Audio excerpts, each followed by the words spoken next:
The Subcommittee on Water Resources and Environment will come to order. I ask unanimous consent that the chairman be authorized to declare a recess at any time during today's hearing. Without objection, so ordered. I also ask unanimous consent that members not on the subcommittee be permitted to sit with the subcommittee at today's hearing and ask questions. Without objection, so ordered. As a reminder, if members wish to insert a document into the record, please also email it to documentsti@mail.house.gov. I now recognize myself for the purposes of an opening statement for 5 minutes.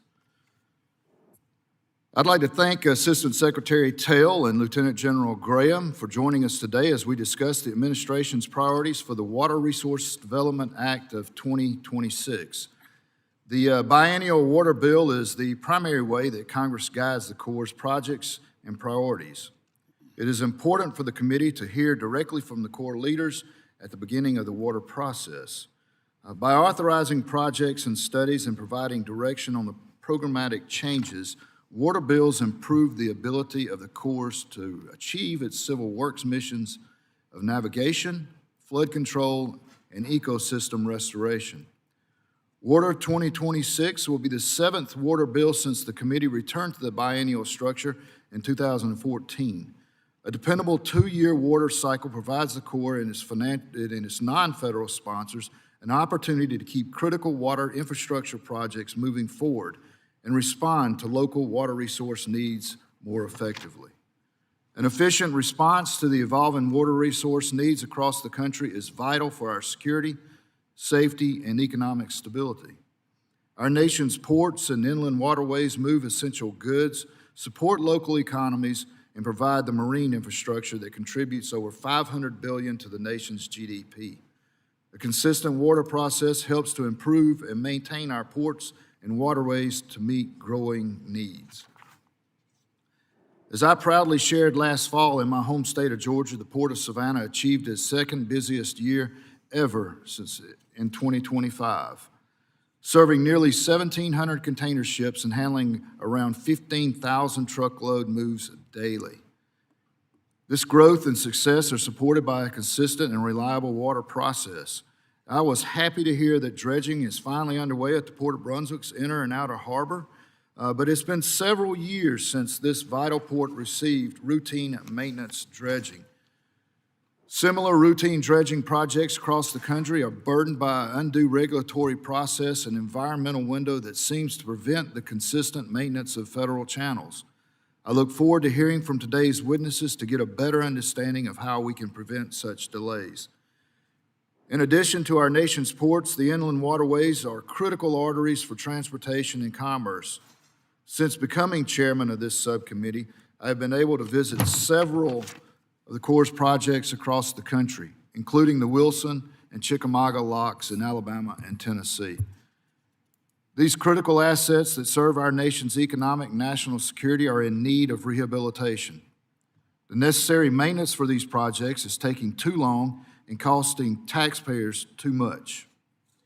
In Congress, we have a responsibility to be good stewards of taxpayer money, and the Corps must do better to complete projects on time and on budget.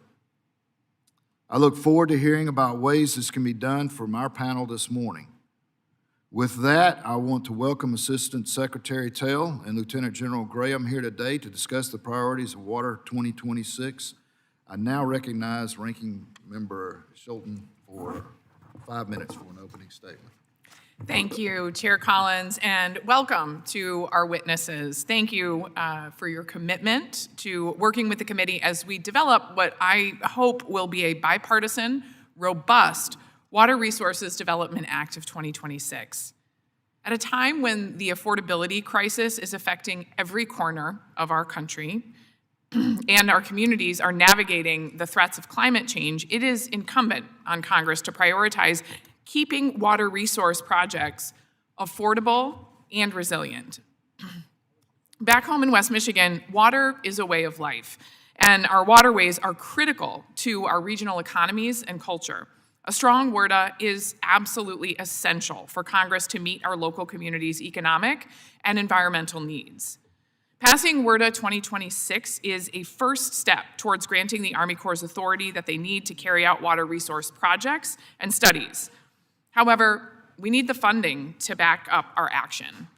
It was devastating to see the President's fiscal year 2026 budget request proposed a nearly 25% slash to the Corps' budget. Fortunately, Congress rejected this funding cut, but we still need to meaningfully address the Corps' backlog of WRDA project and maintenance needs, which is currently estimated to be over $100 billion, with a B, dollars. The Trump administration has also been less than diligent about the law regarding harbor maintenance trust funds and those investments. Our ports are critical to our local economies as well as our national supply chains. Time is not on our side here. The longer we wait, the more expensive these projects will become, and our ports will start to fall behind. Failing to meaningfully invest in port and harbor maintenance and upgrades will threaten job growth, reliable supply chains, and global competitiveness. We also need full cooperation from our core partners to navigate the inherently collaborative effort of the new WRDA. That's why it's so frustrating that the administration has decided that the Corps needs the Department of Defense approval before district offices can share project details and updates with congressional offices. We don't need this kind of bureaucratic obstacle. We cannot allow partnerships and bureaucracy to undercut this process, and I encourage the administration to reverse this policy so Congress can best serve the American people.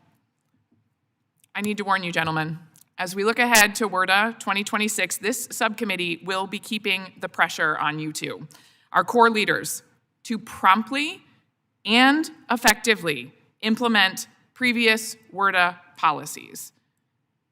Effectively and promptly. The pace of implementation is going to be key. When we were passing WRDA 2024, we heard nonstop about the glacial pace of implementation under the previous administration. But this administration is even slower. What happened to the pressure for the pace on implementation? We have yet to see guidance on dozens of critical provisions, such as to reduce cost share for communities in need, to utilize new continuing authority programs, to address dredging needs in smaller communities, and to maximize opportunity for water supply and conservation where possible. It's unacceptable. The Corps must implement the law and hold up its end of the bargain to best safeguard our water resources. I sincerely hope that our conversation today will include ideas and solutions on what the Corps needs to execute past WRDAs, as well as how we can work together to continue to deliver for Americans across the nation through this year's legislation. Thank you again for your time. I look forward to the conversation. I yield back. I now recognize the ranking member of the full committee, Mr. Larson, for 5 minutes for an opening statement. Thank you, Chair Collins and Vice Ranking Member Skolton, for holding the hearing, and welcome back Assistant Secretary Tell and Lieutenant General Graham. Thank you for being here this morning. Since 2014, this committee has honored its commitment to meet local water resource needs across the country through bipartisan and biennial enactment of the Water Resources Development Act. Predictable WRDAs support core projects while creating good-paying jobs in the construction industry and supporting countless more jobs in the U.S. industries and businesses that benefit directly from these projects. Regular enactment of WRDAs also provides critical policy reforms that improve the function and flexibility of the Corps to respond to local challenges. Failure to implement WRDA on time results in delays and denies critical economic, environmental, and societal benefits to communities across the country. Each presidential administration wants to put its own mark on the management of federal agencies. And based on your ideas for reducing paperwork at the Corps, we are starting to understand your priorities. However, no administration gets to ignore the law and to manage federal agencies as they please, untethered from the legal obligations that Congress mandates. For example, as of yesterday, this administration has formally implemented only 3 provisions from the Water Resources Development Act of 2024, enacted in January 2025. 3. This means that bipartisan benefits that an overwhelming majority of Republican and Democratic members of the House and Senate enacted are not reaching their communities. Failure to implement WRDA 2024 denies the country the benefits of the 21 chief's reports that it authorized. Benefits such as upgraded navigation, flood risk reduction, and storm protection projects, as well as ecological restoration and the societal benefits associated with these projects. Failure to implement WRDA 24 means that small, rural, and tribal and other communities will continue to struggle to meet local challenges as these projects remain unaffordable. Failure to implement WRDA 24 increases the vulnerability of America's navigational capacity, both through its coastal and inland ports, as well as the vulnerability of communities to the challenges of climate change and drought. This administration needs to do better. At today's hearing, I expect to hear you recognize Congress as an essential partner in directing and scoping how the Corps implements its missions. I also expect to hear that you will work diligently to make sure that every enacted provision of existing WRDAs is fully implemented in a timely fashion, and that you'll provide the committee with periodic updates on your progress. This committee recently closed its member portal that contains roughly 2,400 project, policy, and environmental infrastructure requests for the upcoming WRDA for 26. Based on member requests, my top line priorities for WRDA 26 will be ensuring that we authorize the next generation of local water resource projects and studies, ensure that all communities, including rural, small, and tribal communities, can affordably partner with the Corps to resolve local challenges, and ensuring that all Corps projects are designed to meet the challenges of climate change and make communities more resilient to stronger storms, rising sea levels, and severe droughts. I look forward to today's testimony and my continued partnership with the chair of the full committee, chair of this subcommittee, and the ranking member and vice ranking member to develop a bill in our traditional bipartisan fashion. With that, I'll yield back. I would now like to welcome our witnesses and thank them for being here today. Briefly, I know I don't need to, but I'm going to take a moment just to explain our lighting system. There are 3 lights in front of you. Green means to continue. Yellow means you're running out of time, and when it turns red, please conclude your remarks. I ask unanimous consent that the witness's full statements be included in the record. Without objection, so ordered. I ask unanimous consent that the record of today's hearing remain open until such time as our witnesses have provided answers to any questions that may be submitted to them in writing. Without objection, so ordered. I also ask unanimous consent that the record remain open for 15 days for any additional comments and information submitted by members or witnesses to be included in the record of today's hearing. Without objection, so ordered. As your written testimony has been made part of the record, the subcommittee asks that you limit your oral remarks to 5 minutes. With that, Mr. Tell, you are recognized for 5 minutes for your testimony. Thank you, Chairman Collins. Chairman Collins, Ranking Member Larson, Ranking Member Schulten, and distinguished members of the committee, thank you for the opportunity to be here today to discuss the development of the proposed Water Resources Development Act of 2026. Before I get started, I want to recognize the passing of Congressman Doug LaMalfa, who was an outstanding member of this committee, someone who was a passionate advocate for California's water issues, and someone who taught me, as I'm sure he did many members of this committee, all about California water, and so we miss him. I'm eager to share with you my perspective after 6 months as the Assistant Secretary of the Army for Civil Works, including what the Corps of Engineers is doing well and where significant reform is warranted. I hope my perspective is valuable to you as you develop proposals for WRDA 2026. I also wish to share an update on the implementation of past WRDAs, which was just raised. It remains a topic of critical interest to members of this committee. Since my last appearance before this committee, the Army Civil Works Program has finalized implementation guidance for the remaining provisions of WRDA 2020 and WRDA 2022, with the exception of provisions modified further by WRDA 2024. WRDA is the law. We're following it. The last 3 WRDAs included 552 provisions, and we are developing guidance for remaining 19 of those provisions. I just signed implementation guidance for 2 of them yesterday. We're going to make sure they're consistently implemented through this guidance. I remain committed to completing the implementation guidance as soon as practicable and look forward to working with this committee to identify opportunities to improve the process for implementing future WRDAs. One thing I've observed to this point is that the Army Corps of Engineers is at its very best when it's responding to emergencies, where it is unburdened by red tape and enters what we like to call Army mode. Specific examples of that come to mind, including the Corps' execution of assignments to clear and remove debris after Hurricane Helene throughout Appalachia, particularly in western North Carolina and after the 2025 Los Angeles wildfires. Last August, the Corps successfully supplemented state and local efforts in anticipation of glacial outburst flooding in Juneau, Alaska. And finally, just last month, the Corps executed assignments in response to Winter Storm Fern across the southeastern United States, and we're currently responding to the disaster in the Potomac River. But when it comes to our primary missions, our everyday missions, for decades, the Army Civil Works Program hasn't really had a plan. The status quo has been to execute everything all at once, moving each project down the yellow brick road of red tape 1 inch at a time, resulting in inexplicable delays, including to projects that are of strategic national importance. Meanwhile, reaching paperwork milestones is elevated as evidence of achievement. This is simply unacceptable for an agency that is so important to the safety and prosperity of the American people. Stacks of important government paperwork have never saved an American life or community, except perhaps in very cold weather when no other fuel is available. We have to change the way the Army Civil Works Program conducts its business, or the next decades will be more of the same. The stars are aligned under President Trump's leadership to change this now.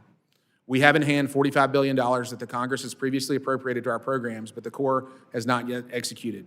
Shockingly, $15 billion of this funding is more than 6 years old. We also have many ongoing projects that the Congress has authorized and that the Corps is building, but that require significant additional funding to complete. The status quo approach is insufficient, meaning we will never deliver on what you expect of us without fundamentally changing our behavior. To meet this challenge, yesterday we unveiled a plan that we call Building Infrastructure, Not Paperwork. It's a plan that was partially inspired by members of this committee, and particularly the chairman of this subcommittee. It's comprised of approximately 27 individual but complementary initiatives to start, to reimagine and rejuvenate the Army Civil Works Program with your support. This will be the most significant transformation of the program since at least 1986. Through this suite of strategic initiatives, it is my goal to harmonize the Army Civil Works Program and to realign and right-size the incentive structures of the Corps of Engineers with an emphasis again on building infrastructure and not paperwork. This new plan is driven by a sense of urgency. Our strategy is centered on a fundamental cultural transformation to enhance our effectiveness and restore discipline. We are sharpening our focus on our primary missions under a strategic plan that will deliver on the mandate you've given us. To accelerate project delivery, we're implementing smarter contracting practices, upholding higher design standards, and reforming our partnership pipeline to build what America needs faster and more cost-effectively. A key component to this transformation is overhauling our internal processes, but as President Trump has directed and as bipartisan members of this committee have directed, cutting bureaucratic red tape by reforming our entire regulatory permitting system is important to provide fast, clear, and consistent decisions to the public. I see I'm running out of time, so I'll submit the remainder of my statement for the record, but I look forward to your questions. Thank you. Thank you. Next, General Graham, you are recognized for 5 minutes for your testimony. Chairman Collins, Vice Ranking Member Skolton, Ranking Member Larson, I'm honored to testify before you today in regard to the 2026 Water Resource Development Act. Through the Civil Works Program, the Army Corps works with our partners to study, build, and operate water resource projects focusing on our 3 main mission areas of commercial navigation, flood and coastal storm damage reduction, and aquatic ecosystem restoration. Breaking those down. The navigation program, which consists of our coastal Great Lakes channels as well as the inland rivers and intercoastal waterways, underpins much of the national economy, ensuring that commodities can move reliably and efficiently. Our flood and coastal storm damage reduction program maintains 746 dams, over 13,000 miles of federal levees, and 450 miles of shore protection that provide, on average, $200 billion per year in flood damages avoided. To continuously maintain and improve these mission areas, I want to thank this subcommittee for supporting the Corps Civil Works Program. Your commitment, as we heard from the chair, since 2014 to pass biannual Water Resource Development Acts has provided us with the authorities necessary to address the changing needs of the nation's water resources infrastructure. We deeply value the authorities you've entrusted to us. Our pledge is to put them to work to deliver for the American people. To that end, the Army Corps' objective each and every day is to safely and efficiently deliver quality studies and projects on schedule within budget. Our current on-schedule rate, as I measured it this morning for the Civil Works portfolio, is 86%. That's an improvement from the 80% that I reported to this subcommittee back in September. So, by focusing on the basics of getting the engineering right, of getting the project management right, and of getting the project delivery team right, we're making our cost estimates more reliable, and our project delivery more efficiently. That said, there's more work to do, more improvements to make. To that end, we're very excited about the Building Infrastructure, Not Paperwork initiative that Mr. Tell outlined.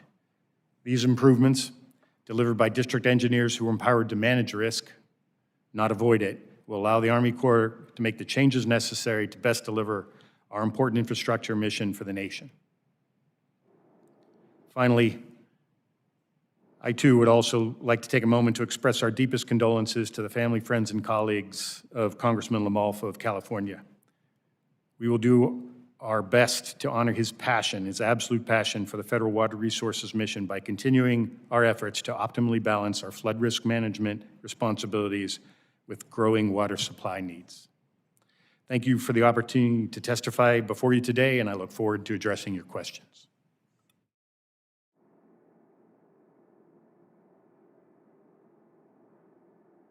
Thank you. I ask unanimous consent to enter into the record a statement from the Steel Manufacturers Association dated February 24th, 2026.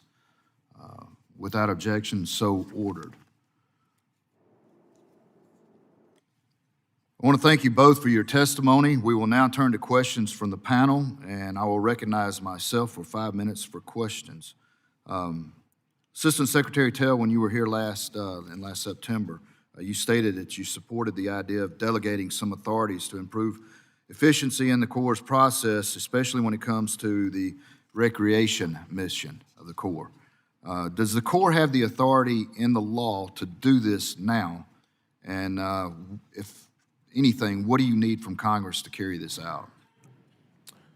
Chairman Collins, thank you for the question. Absolutely, the Corps has the authority to do this now. It's something that we should be taking advantage of. As an update on recreation, we're in a good spot in terms of hiring our organic employees for the coming spring and summer seasons.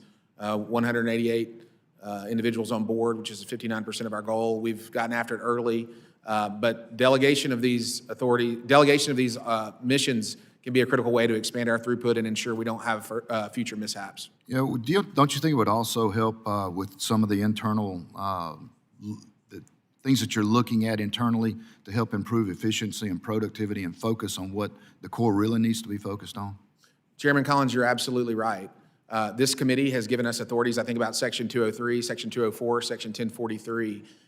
This committee has spoken loud and clear that the Corps ought to take advantage of capable non-federal partners. And if you think about the backlog that was mentioned earlier, the projects we've been authorized to perform but we're not performing, we need to expand our throughput. We have a limited amount of throughput. We need to reserve Corps of Engineers engineering excellence for the largest challenges that confront our country. We need to take advantage of the capabilities of our non-federal sponsors to expand the number of people in our country that are getting after all of these challenges that you all address. You have given us the authorities to do that. Unfortunately, to date, in my view, we have not taken full advantage of them. There has been a cultural challenge related to districts wanting to hold on to work for themselves. And in my view, we got to get everybody in the business of building America's infrastructure and reducing paperwork. Right, and I think in so doing that, it also is going to speed up the time that the project is going to take, and it also helps save money. Mr. Chairman, you're absolutely right. I've seen instances at projects across our country where the price we're paying for dredging, for instance, may be 40, 50, or 60% higher than the price that one of our ports might be paying for that dredging. Right. And so as often as we can delegate our responsibilities with oversight, of course, to meet the standards that this committee has put forth, we can expand our capability and often get a better price and better schedule by utilizing our non-federal sponsors. Right, and with having said that, General Graham, Section 8133 of Water 2022 established the Inland Waterways Regional Dredge Pilot Program to award contracts to up to 5 years for these dredging projects. Can you speak about the cost effectiveness, the reliability, and the performance of this program? Yeah.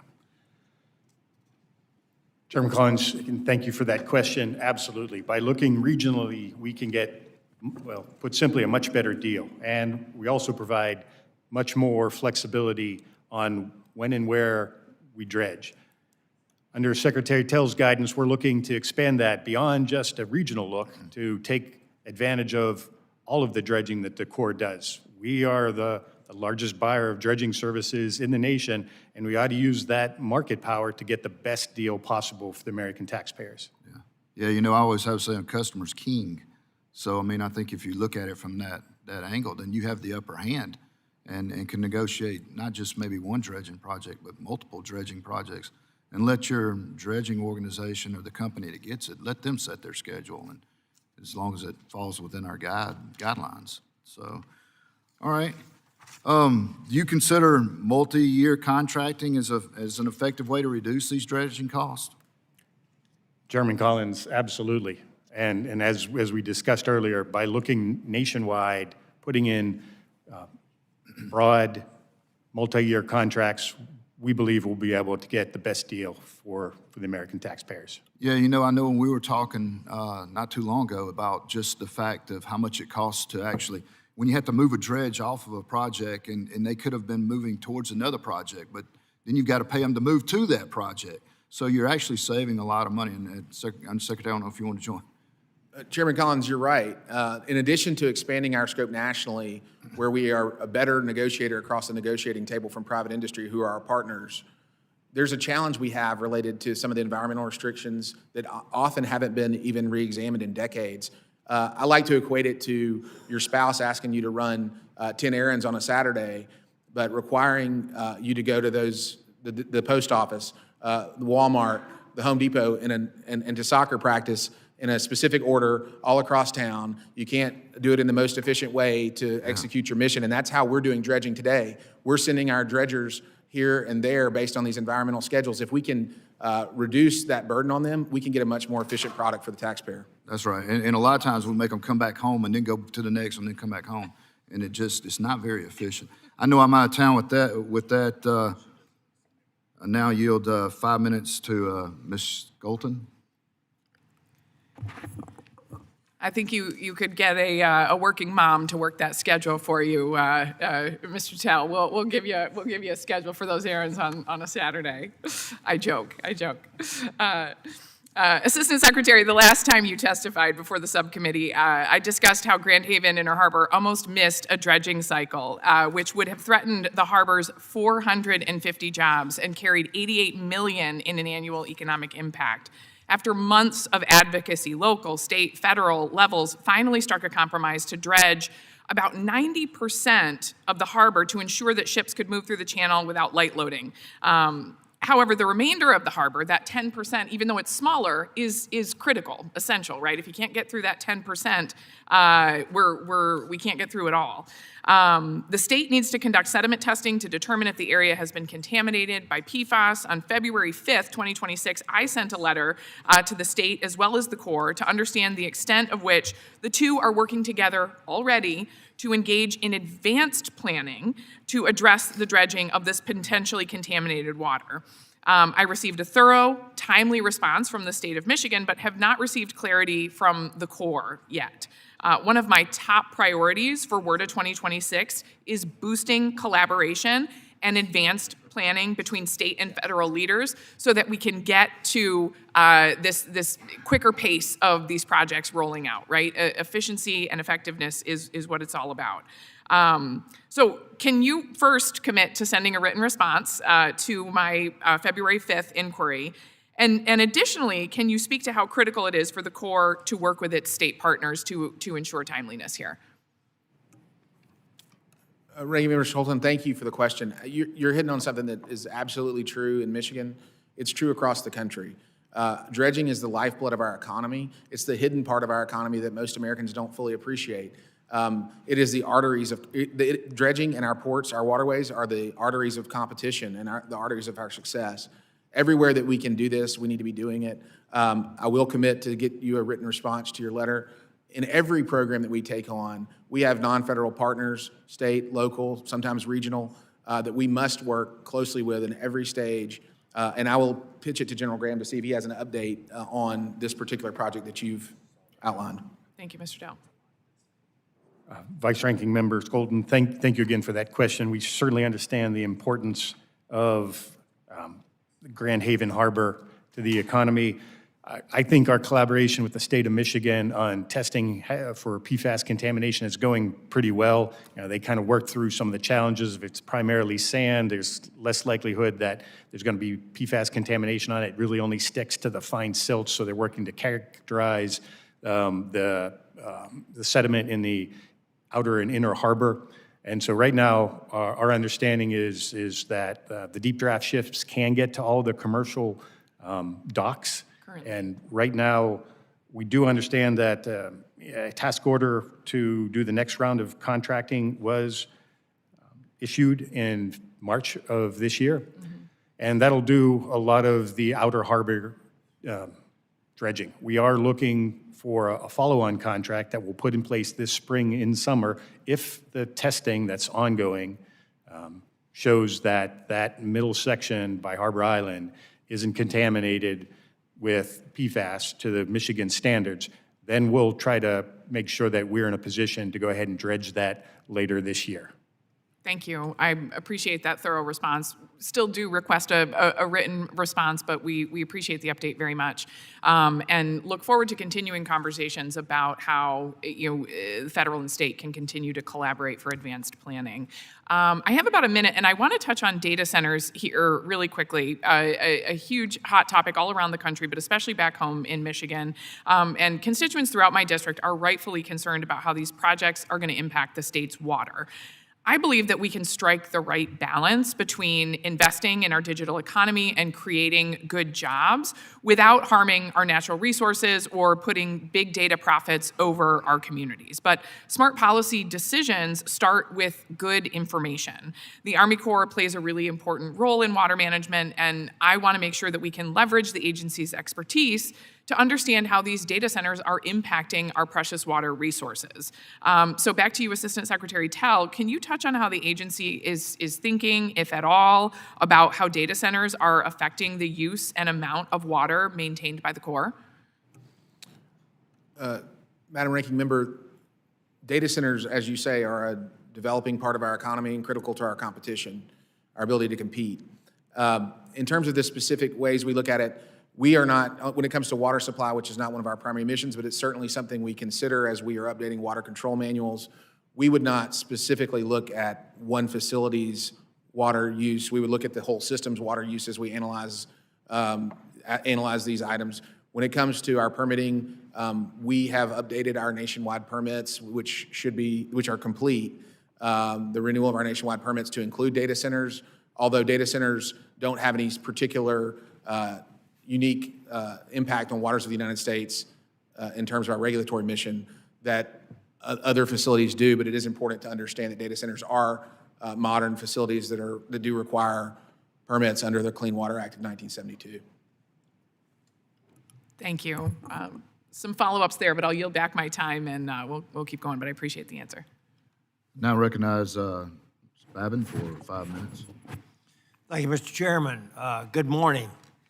And I want to thank both of you gentlemen for being here today. I represent the 36th District of Texas, home to Port of Houston, lots of ports other than that, waterways, refineries, petrochemical facilities, and we're no strangers to natural disasters. So I want to thank you all for your commitment to protecting and improving our nation's infrastructure there and water resources. I also want to take a moment to recognize Assistant Secretary Tell. Mr. Secretary, I want to thank you for your leadership and for working with your team and Army Corps headquarters to help expedite non-federal led studies, your engagement. In fact, both of you, your engagement with stakeholders in Southeast Texas, including Cedar Port, is very much appreciated and makes a real difference on the ground. Cedar Port plays a vital role in supporting jobs and commerce, economic growth in our district, and we value the strong partnership between the Corps and local stakeholders that who are working hard moving these projects forward. I also want to thank you for your engagement in Buffalo Bayou and Tributaries Resilience Study as well. They were devastated by Hurricane Harvey, and we're counting on meaningful flood protection. So looking forward to continue working with you. My first question is, Mr. Tell, you've announced a Builds Infrastructure, Not Paperwork initiative. First off, I want to thank you for that. That ought to be across the federal all the federal government, same thing. So what specific regulatory steps are you eliminating or streamlining to shorten project timelines? Congressman Babin, thank you for the question, and thank you to your district for welcoming me when I was there recently.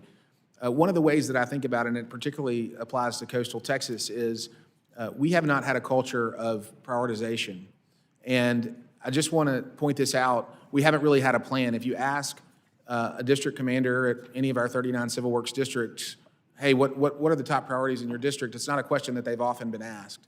And I think that the taxpayers have invested in these leaders, in their ability to lead and command and have military judgment. I think we ought to be listening to our district commanders. And I think about your district and the areas around it that are so critical to our projection of energy dominance.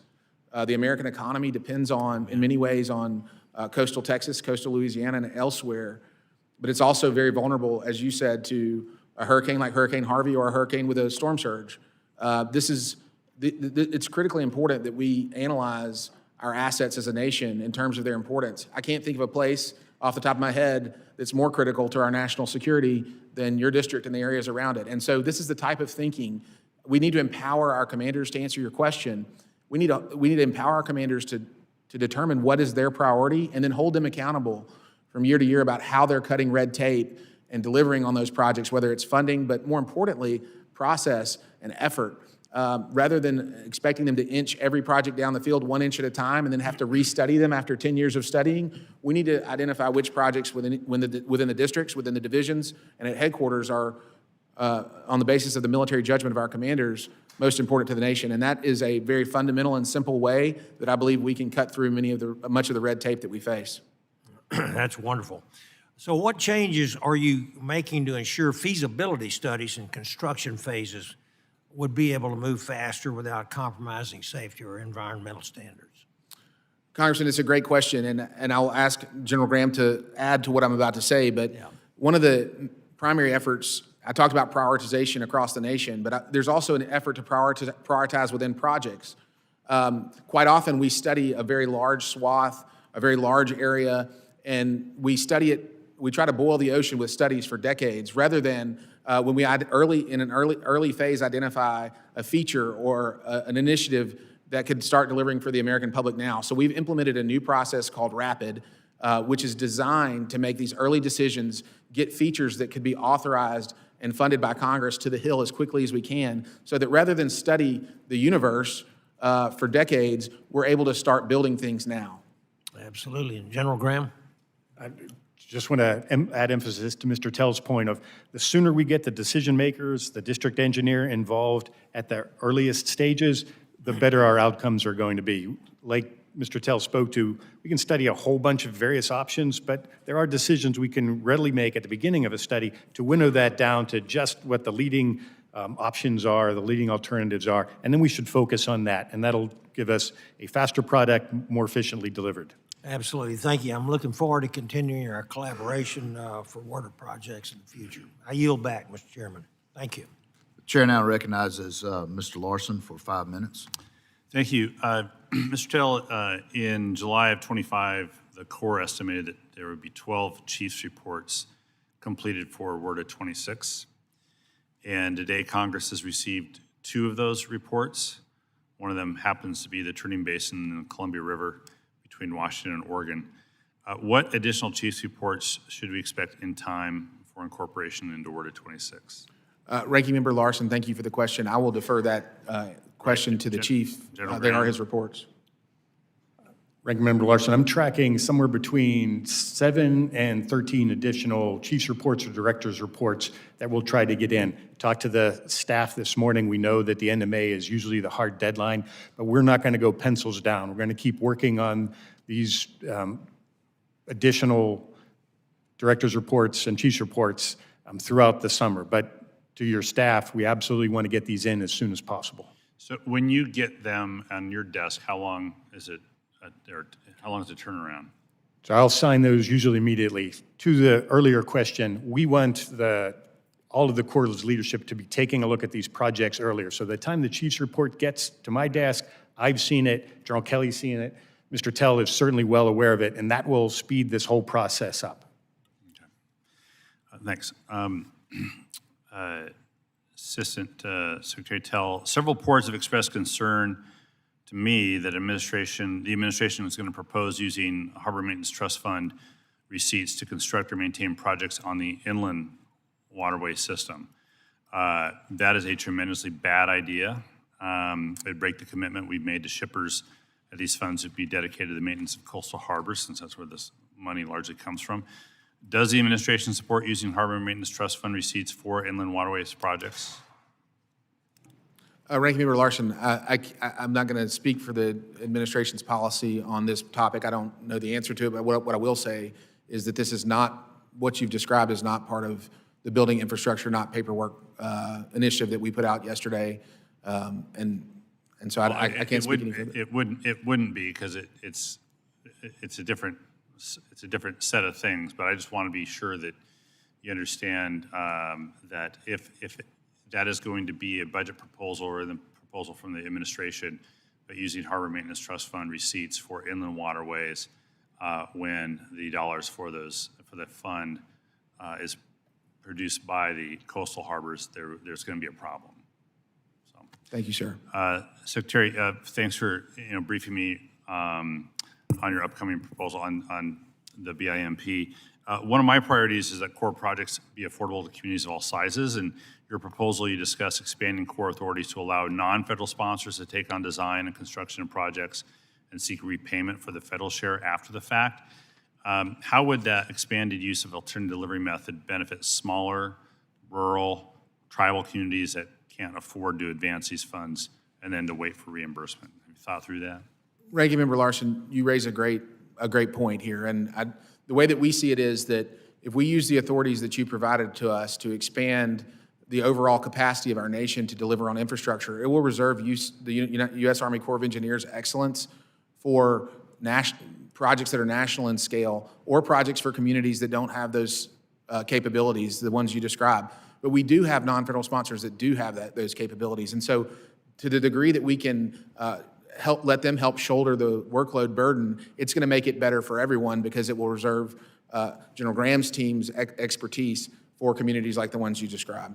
Yeah, and we've had, in the Pacific Northwest, I've worked on projects using Core 206 authorities on a very successful creek restoration, fairly small project compared to much larger projects. And so there are different sizes of projects that the Corps has authority to act on, as well as different abilities that these jurisdictions have to participate without Corps. So finally, Worded 24 formally expanded the target timeline for study development to 4 years and $5 million. Non-federal sponsors are concerned the Corps continues to scale down projects to conform to the 3 and 3. When your staff briefed the committee on your potential reforms, it continued to cling to the 3 and 3 goal, despite the fact that we changed that. So can you explain the difference here, the disconnect? Sure, Ranking Member Larson. The law obviously provides us with 4 years and a $5 million limit to complete a feasibility study. That replaces a law that gave us 3 years and a $3 million limit. My view is that the tool that you gave us in terms of putting this box around how soon and how cost effectively we need to complete feasibility studies is a great tool for discipline, to impose discipline on the system to help produce an answer for you to your point about chief's reports, rather than studying these things forever. And so I'm not going to, although the law gives me the ability to waive the 4x5x3 requirement, I don't take it as this committee's position that I'm going to be the waiver factory. I think you impose this discipline on the system for a reason. It's because you want studies completed in a reasonable amount of time for a reasonable amount of money. And I'm going to be very reluctant to give any relief to that discipline, because I think it's an incredible tool that you've given us, and I think General Graham agrees. Thank you. Yield back. The chair now recognizes Mr. Kiley for 5 minutes. Thank you, Mr. Chair. Thank you for your testimony and all of your efforts to accelerate the process of building that's so important and is vitally important in my state of California, where we've had many issues related to our water supply and have been hamstrung by the state's failure to build adequate water storage really for decades now. So it's really fallen upon local communities to do the best that they can to provide for their own residents. And to that end, I want to thank you for the work you've done with me and my office on a $5.3 million project for preliminary and final design work, along with environmental compliance for a 15-mile raw water pipeline serving West Placer County. And this project's going to connect an existing Placer County Water Agency intake on the Upper American River to Roseville's Barton Road Water Treatment Plant. And once completed, Roseville will retain access to their surface water resources during times of drought or emergency.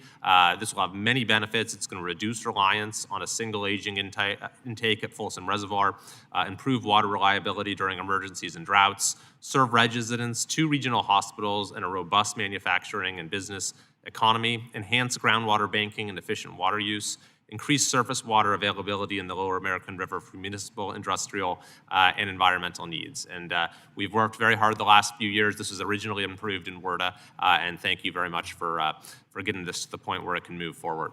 I've also, as one of the projects that we've gotten federal funding for, we've enhanced culverts that are very vital to water infrastructure in our area with the Placer County Water Agency. And we're finally starting to have some hope of larger scale changes in California as well. As part of H.R. 1 this last year, there was $1 billion that was secured for new water infrastructure.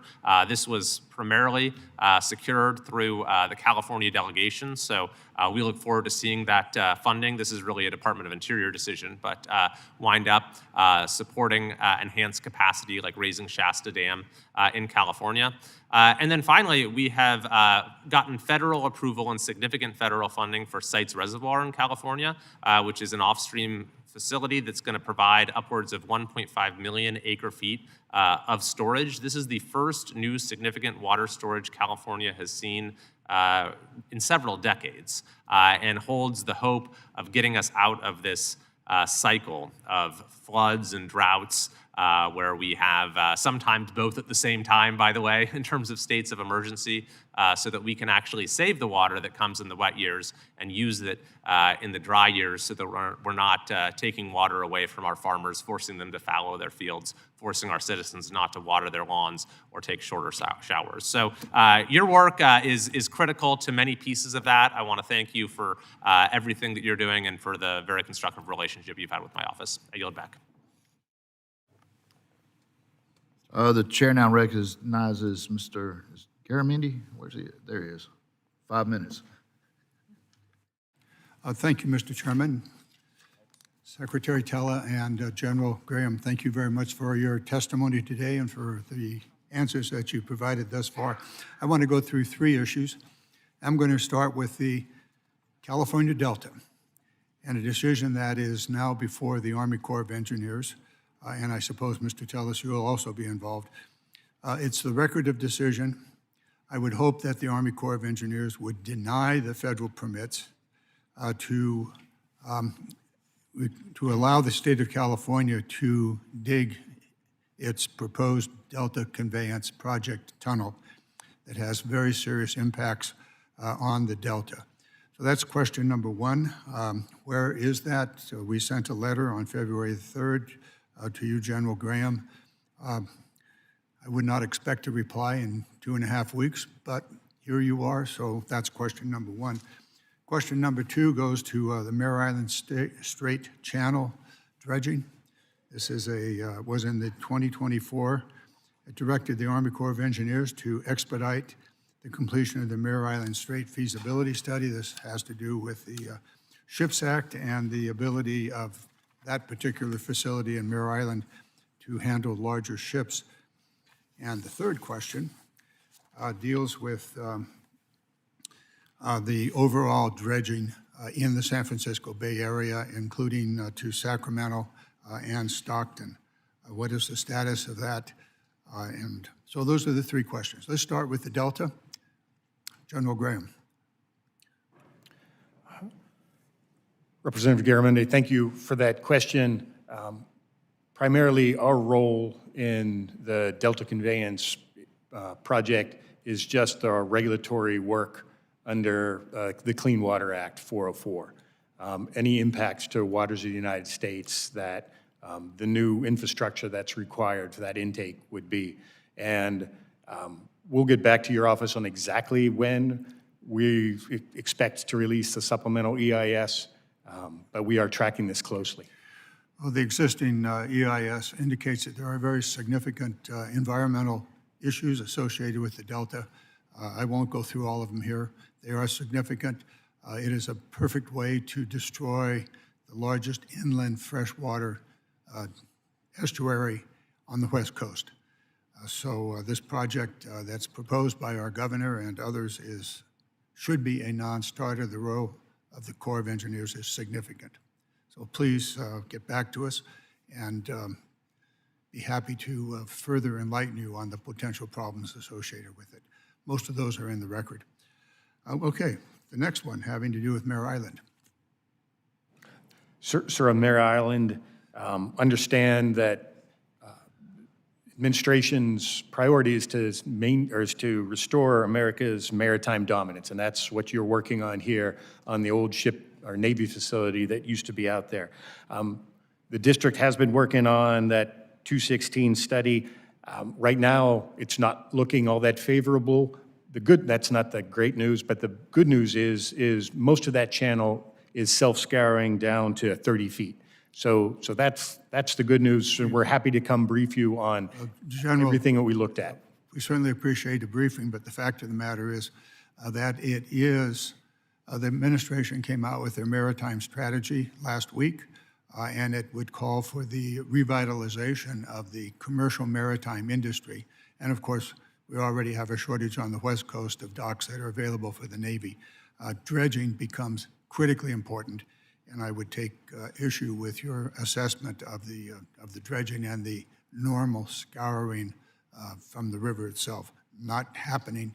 Major project. If we're going to rebuild our maritime industry, we're going to have to deal with this particular one. And of course, there's always Richmond that we could add to it and the other harbors.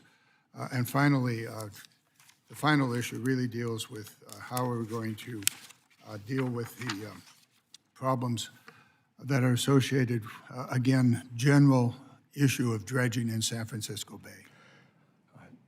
Representative Garamendi, delighted to say that we're starting to treat dredge material not as a waste product, but as a vital resource to be housed. We've got great authorities from this committee to work to better use. My final point, General, excuse me for interrupting, but you should keep in mind using the adaptive management program of the Endangered Species Act, thereby providing flexibility, not based on the calendar, but rather on where the species are and whatever potential harm there may be. So adaptive management, Endangered Species Act. Thank you, Mr. Chairman. Yield back.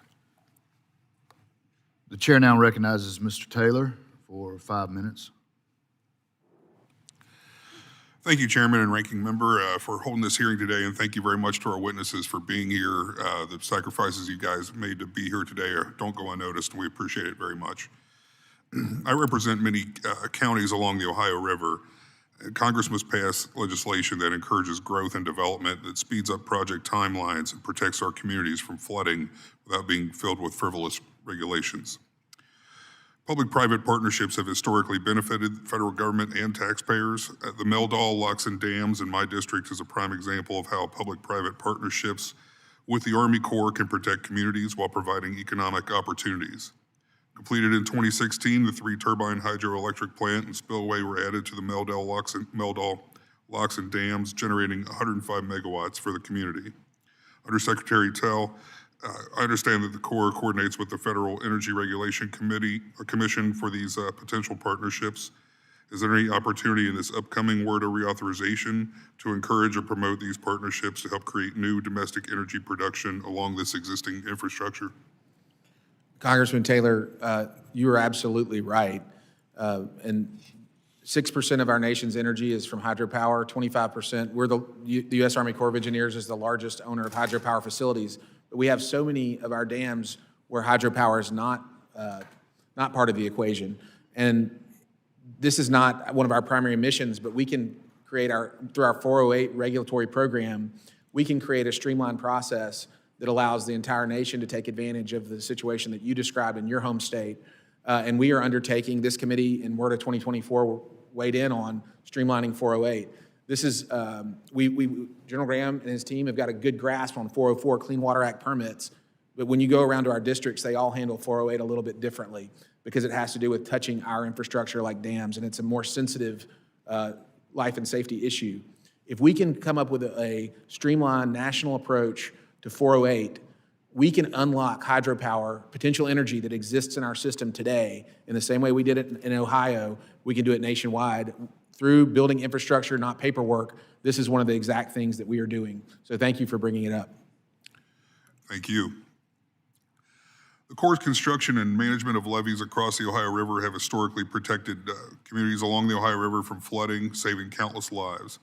As these communities grow in population and economic development, local communities may seek to modify the Corps' existing infrastructure through the Section 408 program.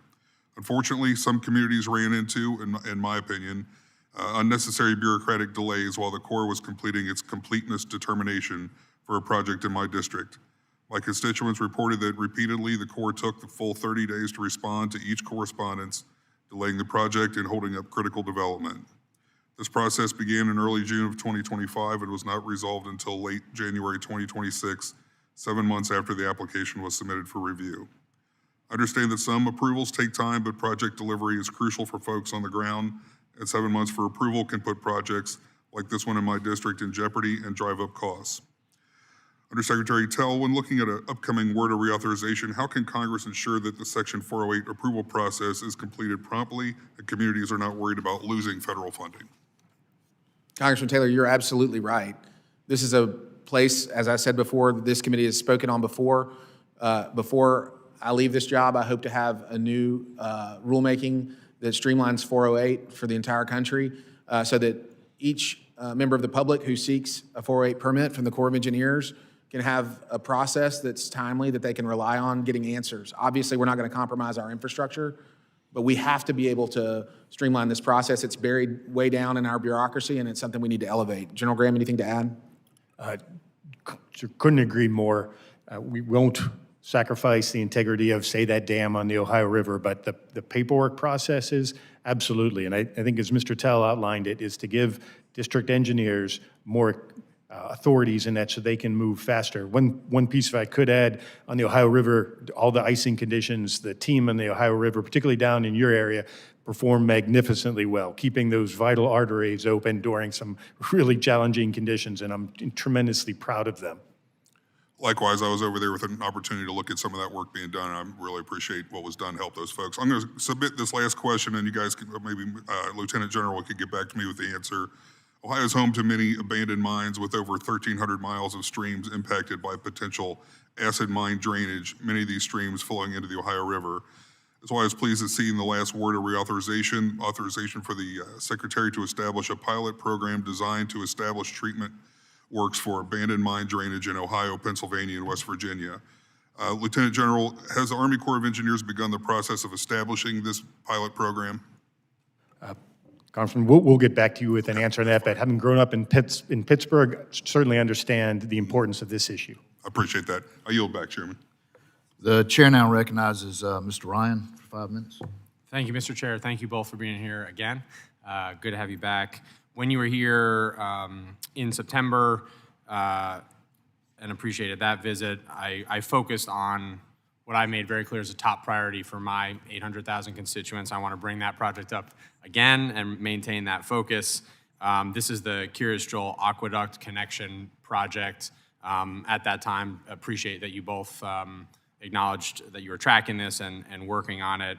I also wanted to thank you, General Graham. I asked you during that hearing for a commitment to meeting with your senior leadership, and you followed through on time and under budget on that meeting with General Gibbs. Appreciated that. Appreciated all the local leadership and Colonel Young in the district being very engaged in this. So I just want to thank you both first and foremost for your continued timely and deep engagement and commitment on this. What has changed even in the few months since I brought this up in September is that the urgency and the dire need for water in this community, unfortunately, just continues to grow. And I wanted to just give you some fresh data points there. And just to refresh your memories, this is a village. It's the biggest municipality in my district.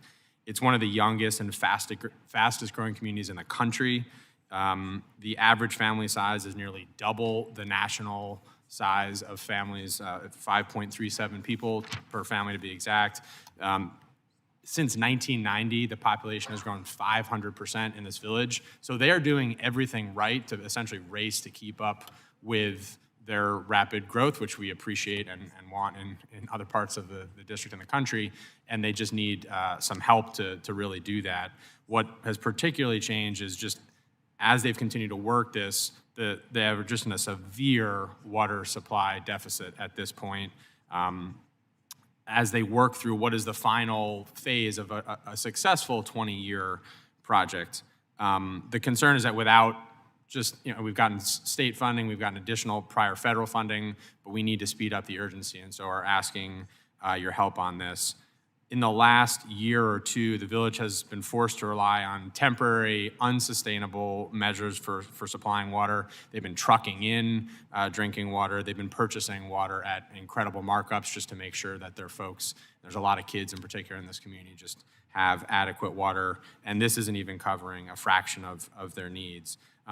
So we were able to get the authorization up for this project in the 2020 forward. I'm going to attempt to do that again, but I specifically wanted to ask, now that the appropriations work is done, how you're thinking about and whether we can get any support in the upcoming work plan that I know you're working on to try to speed this up, because it's just really hard for me to look my constituents in the eyes and say we're not doing everything we can to just make sure they've got water. So would appreciate both your input on that, and again, thanks for your engagement on this. Congressman Ryan, just to respond, thanks to your advocacy for this community, I think I was on the phone with General Gibbs a few hours after he met with your constituents. I think General Graham was also getting that update at the same time. This is something you brought very clearly to our attention.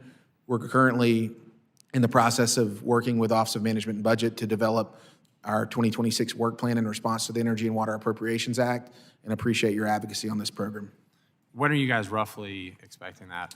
I know the date escapes me. The law says we have 60 days to deliver that work plan to Congress from the date of enactment. We did our part, and certainly know you need adequate time to do yours. I appreciate that. Again, I just want to thank you both for the work that you're doing and your teams, and ask really just on behalf of my constituents as you're making those hard calls. I know EI projects in particular are often seen as lower priority, and I understand that. There's a huge need across the country, but this one has just reached a really critical point. So thank you. I'll yield back the balance of my time. Thank you, Mr. Chair. The chair now recognizes Mr. Westerman for 5 minutes. Thank you, Mr. Chair, and thank you to the witnesses for being here today. I grew up listening to President Reagan tell stories to illustrate some hard facts in life, and one of them he used to tell was about the communist Soviet Union, and the guy bought a new car, and he asked them when he would have it, and they said 6 years from now.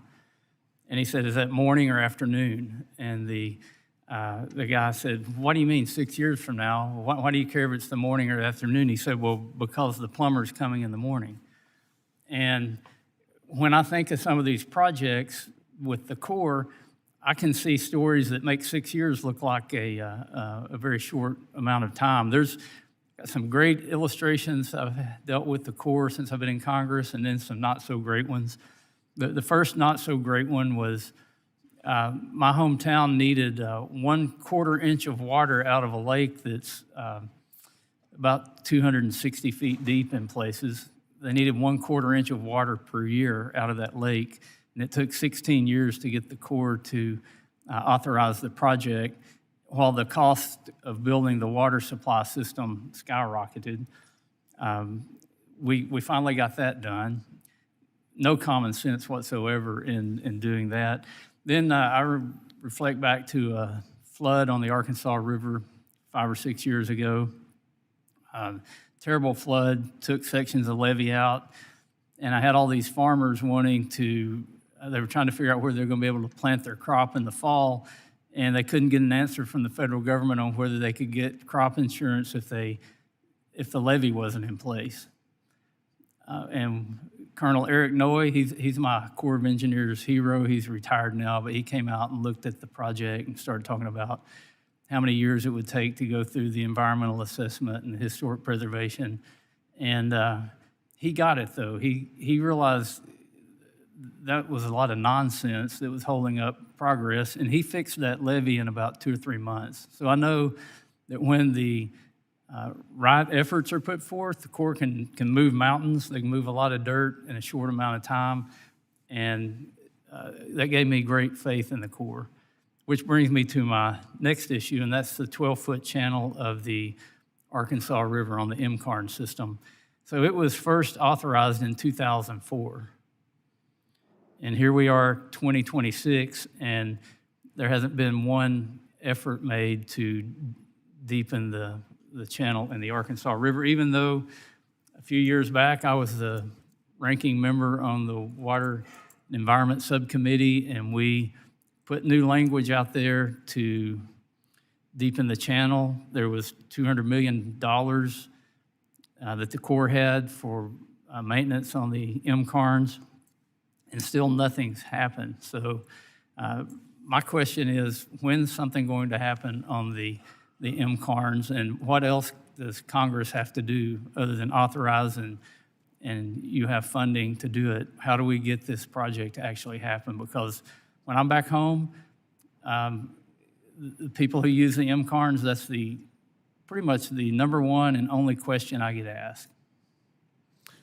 Congressman Westerman, the frustrations you expressed are exactly why we're getting after the Building Infrastructure, Not Paperwork initiative. We're hoping that we hear fewer and fewer stories like this. As it relates to the MCARNs, I'm pleased to say that I was there recently. It is an incredible facility, an incredible capability we have as a nation. I was at the Port of Catoosa, which is upriver from you, and even past Tulsa. What an amazing facility to deliver products that are created right in America's heartland to the world. With regard to the 12-foot channel depth, I'll defer to General Graham on that. I do know that when we're looking at these types of systems, making sure we don't strand deeper channels against shallower channels is a big consideration. But General Graham, I don't know if you want to provide an update. Sure, thank you. First, if I'm just going to pivot to the levees. Absolutely, when a flood hits, we need to stay in Army mode and to get those levees repaired. Not within 6 years, not within 5 years, before the next storm hits. That's our absolute goal. And we're here to protect the people's livelihoods behind there. We're not here to defend any of our bureaucracy. So, Representative, you have our absolute commitment to that. On the MCARN system, understand the folks you talk to, their number one concern is getting more savings by a deeper river. My number one concern for that system is the reliability of it. It's about 15 years behind where, say, the Ohio River system is in terms of needing major recapitalization. So when I look at all the engineering reports that come in, making sure that what we have stays reliable is my number one concern. I understand that, and that $200 million I was talking about, it got moved down to the Three Rivers project, which is infrastructure, which is very important. But fortunately, it wasn't used, so it went back into the maintenance fund.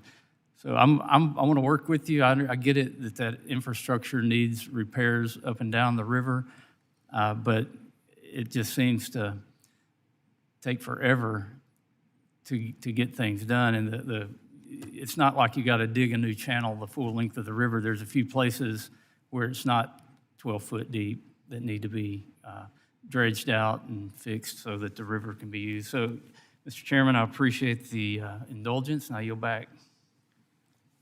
The chair now recognizes Ms. Friedman for 5 minutes. Thank you, Mr. Chair. Point of personal privilege, after his military service, my grandfather spent his entire career with the Army Corps, so I have a tremendous amount of respect for the organization and for what you all do. So thank you so much for being here. Lieutenant General Graham, I had the opportunity to ask you a few questions the last time you were here about the Packer for the LA River Restoration Project, a very important long-time project in my area in Los Angeles. During that hearing, you had told me that the Corps was committed to completing the Packer in time for the 2026 WRDA. Unfortunately, on February 9th, after asking for a status update on the Packer, my staff received communication from the Corps that stated, quote, "Federal funding is not available to continue the project's Packer completion in support of the WRDA 2026 timeline," end quote. Now, my staff and I have sent several follow-up questions, which as of now have not been answered. So I'd like to use part of my time to get some clarity on the status of this very important project with which LA has invested millions of dollars over the years. First, Lieutenant General Graham, can you provide me with the timeline for the completion of the Packer? Representative Friedman, I will not be able to honor the commitment we made at the last hearing to finish that Packer before the next WRDA bill is due. A multitude of reasons are behind that. Some are the challenges, the absolutely ballooning astronomical costs of real estate, question the viability of it and the ability of our non-federal sponsor to provide the funding to get that real estate. There's also some environmental concerns. I've walked that whole region. I understand how important it is to the community. And, you know, nobody likes large concrete trapezoidal ditches running through their community. Although in the recent rainstorms out there, LA River did its flood risk management job magnificently well. So we are committed to working to see, can we balance the flood risk management needs and the aquatic ecosystem restoration needs? But in the case of LA River, we're challenged to put the conditions together that we believe we're going to have a viable way forward. Thank you. It's disappointing to hear, and I would love to have more communication with the Corps as we move forward. I mean, certainly LA has put a lot of their own resources into this project over the years. It's been promised to the community. It serves a very important function, but could also serve a more important function if we can do the investments to help capture more water. And my fellow representative from California mentioned water storage, and we've got a lot of water that runs down the river out to the ocean every time it rains, and there are reclamation and capture projects as part of this project that are planned. But, you know, for the communities that have lived alongside of this for years and have been promised an amenity that they can use, the communities that have been divided from parts of the city because of this infrastructure project, who want crossings, want to be able to have this not be blighted but be an amenity for their children moving forward, this would be a huge disappointment. And as the project continues and as it drags on, the costs are only going to increase. So if we just kick the can down the road because of current costs, we're looking at ballooning costs over the years. And again, there's a lot of sunk investment into this. So I would hope that we can keep finding ways to move this forward. In my last minute here, I do want to also mention the deeply concerning directive issued on October 15th, 2025 by the Department of War, which requires the Corps District to obtain approval from the Office of the Assistant Secretary of War for Legislative Affairs before engagement with federal or state elected officials and their staff. I mean, this is something, as we're talking about removing red tape, and that seems to be a priority of the Trump administration and of yours. This is adding layers of red tape that we're just never going to be able to unstick. So, Lieutenant General Graham, how has this directive impeded the Corps' ability to work with Congress, and how do you plan to ensure timely communication with offices regarding time-sensitive information like the LA River Restoration Project if you can't talk to us without going through another agency?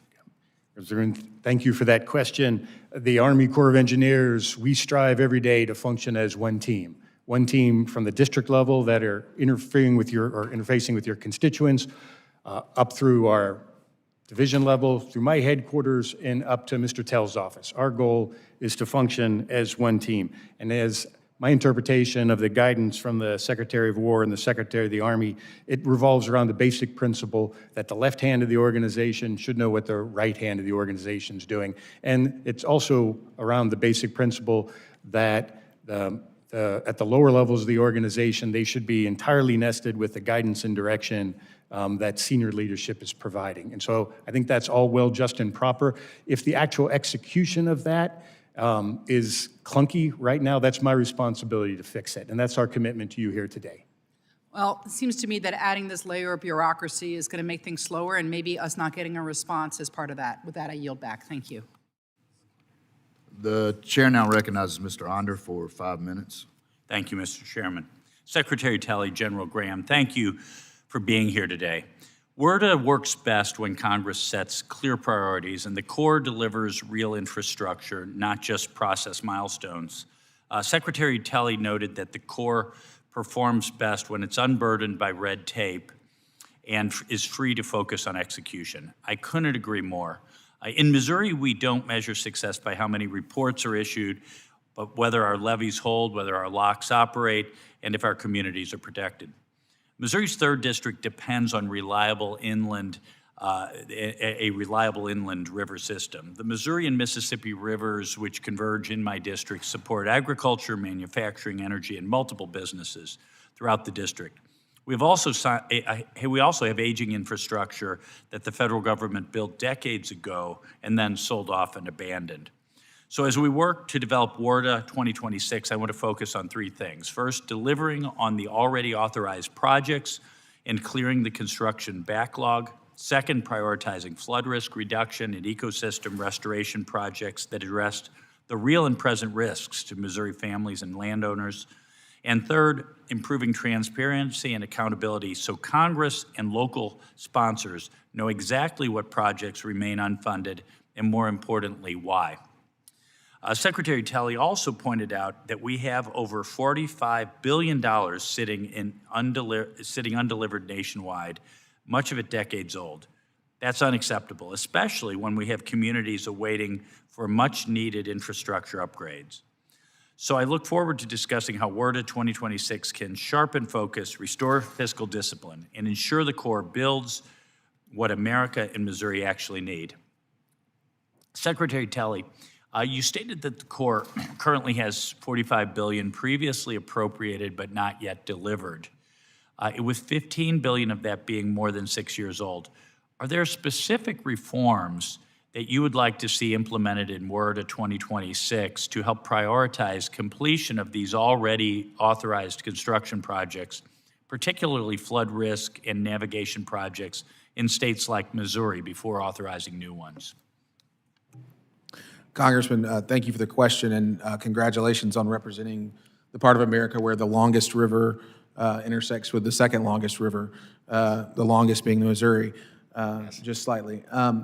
Look, I've been over it. I think some of this stuff is very fundamental and may not require an act of Congress to deliver on, just simply a changing culture. We have to empower our commanders. We're not doing that today. We're asking them to do everything all at once with the same level of effort. The reason a lot of this funding is stranded is because we get caught in endless loops of negotiation and back and forth, and this bureaucrat talking to that bureaucrat, this agency talking to that agency. And so I would say that that fundamental management change will do a lot to help free that those unstranded resources. I think a directive from Congress to us to re-examine whether that $45 billion that's currently stranded, if it could be applied somewhere else more efficiently or appropriately, would be useful. But I think more importantly, we have to we have to make sure that, and in particular, we get caught up in arguments with other federal agencies, our partners. My view, and what's part of building infrastructure, not paperwork, is that if we elevate these challenges here to echelon in Washington, we can look across at another agency and say, hey, let's solve this problem. I think about a project in Florida, in South Florida, Port Everglades. That project costs, to deepen and widen that port, cost $600 million. But the current price tag for that project is $3.2 billion. That means we, the United States of America, are paying 5x for a port on the basis of haggling between the interagency. And we can do a lot to fix that if we elevate it. So thank you for bringing that up. Thank you. Well, also for you, Mr. Talley, the Secretary Talley, the federal government constructed and later abandoned the Lock and Dam #1 on the lower Osage River in Missouri. It now poses safety and liability risks. Given that this is a clear legacy federal project, will the administration support WRDA 2026 authorization and funding prioritization for removal and ecosystem restoration on Lock and Dam #1? Sir, I'm going to let General Graham take that one. He has the latest on that project. Thank you. Sir, quite versed in the challenge with Lock and Dam number 1 on the lower Osage River. Our commitment to you is to have a chief's report that I'll sign by the end of May. Thank you very much. I yield back. The chair now recognizes Mr. Figures for 5 minutes. Thank you, Mr. Chair, and thank you, Secretary Tell and Lieutenant General Graham for being here today. Secretary, it's good to see you again. We were down, had the privilege to spend a little time with you down in Mobile a few months back when we were celebrating the deepening of that port, which is an example of what happens when communities can work together with the Corps to prioritize local and regional priorities from an infrastructure standpoint. And now we can proudly say, no disrespect to any of my other colleagues on the committee, that the port of Mobile, Alabama is the deepest port in the Gulf. The deepest, so deeper than Houston, deeper than New Orleans, deeper than Miami, deeper than Tampa. We are hopefully soon to be home to the largest amount of imports and exports coming in and out of the Gulf. As we begin work towards WRDA 2026, it's important that we recognize the breadth of water infrastructure challenges facing communities across the country. While navigation and major coastal projects often receive the brunt of the attention, many cities, large and small and rural especially, are grappling with aging water systems, inadequate stormwater infrastructure, sediment management challenges, and mounting wastewater needs. In my district, these are not abstract concerns. Communities are dealing with recurring flooding, failing or outdated water systems. In fact, one city in my district, Pritchard, Alabama, has a water system that has been described by experts who have worked in Flint, worked in Jackson, as America's worst water system. This certainly creates challenges that affect public health, economic development, environmental quality, and overall quality of life. And WRDA has long served as a bipartisan vehicle to address pressing water resource needs, as you guys well know. As we consider WRDA 2026, we must ensure that the Corps is equipped not only to maintain major navigation channels and large-scale projects, but also to partner with local communities on comprehensive water management solutions, particularly in areas facing infrastructure deficits. I look forward to discussing with you guys and working with you guys how the administration will prioritize water supply, wastewater, stormwater, and sediment management projects in WRDA 2026, and how we can ensure communities, especially small and mid-sized cities and rural communities, can effectively move projects forward through the Corps process. Our goal should be clear. We should be striving for a WRDA bill that strengthens infrastructure resilience, improves water quality, supports economic growth, and delivers meaningful long-term benefits to communities across this country, both large and small. Many of the Corps' projects authorized under the Water Resources Development Act are vital for community safety, economic growth, and environmental and coastal resilience. Secretary Tell, I will start with you. How could underfunding, how could us not providing enough funding in WRDA for operations, maintenance, and construction affect the Corps' ability to deliver these authorized projects effectively? Congressman, thank you for the question, and I would note that you invited me to join you in Mobile at the event that we attended together in this room from that very chair, and we wound up sitting next to each other. So that was great. In terms of resourcing operations and maintenance, this is critical. You'll see us emphasize operations and maintenance. General Graham just did, and we absolutely, there are key issues where additional funding included in the president's budget is required, but I believe that we can accomplish so much with the authorities and the funding that we have. We're not delivering sufficiently, in my view, on schedule and cost with what we have, and that's why you saw us yesterday introduce the Building Infrastructure, Not Paperwork initiative. This is designed to squeeze more out for every American community out of the resources that you provided. These decades-long schedules, these billions of dollars in cost, we can do better as America. Our water infrastructure is really the secret ingredient to our community's health and safety. It's a secret ingredient to our economy. And we have to, as a nation, I mean, this is the greatest civil engineering entity humanity has ever known, sitting next to me. Well, thank you for that. I don't want to cut you off, but I do want Yes, sir. to, Lieutenant General Graham, I first want to highlight the work and reputation that your district commander in Mobile, Alabama is establishing for himself. Kelsey Shaw is doing a hell of a job by all accounts that we receive from local authorities, mayors, members of the city council, people that he engages with across my district, which is broad and vast. They are thrilled to have him there. They are enjoying working with him, and they feel heard more than anything else. And so I want to give him that acknowledgement.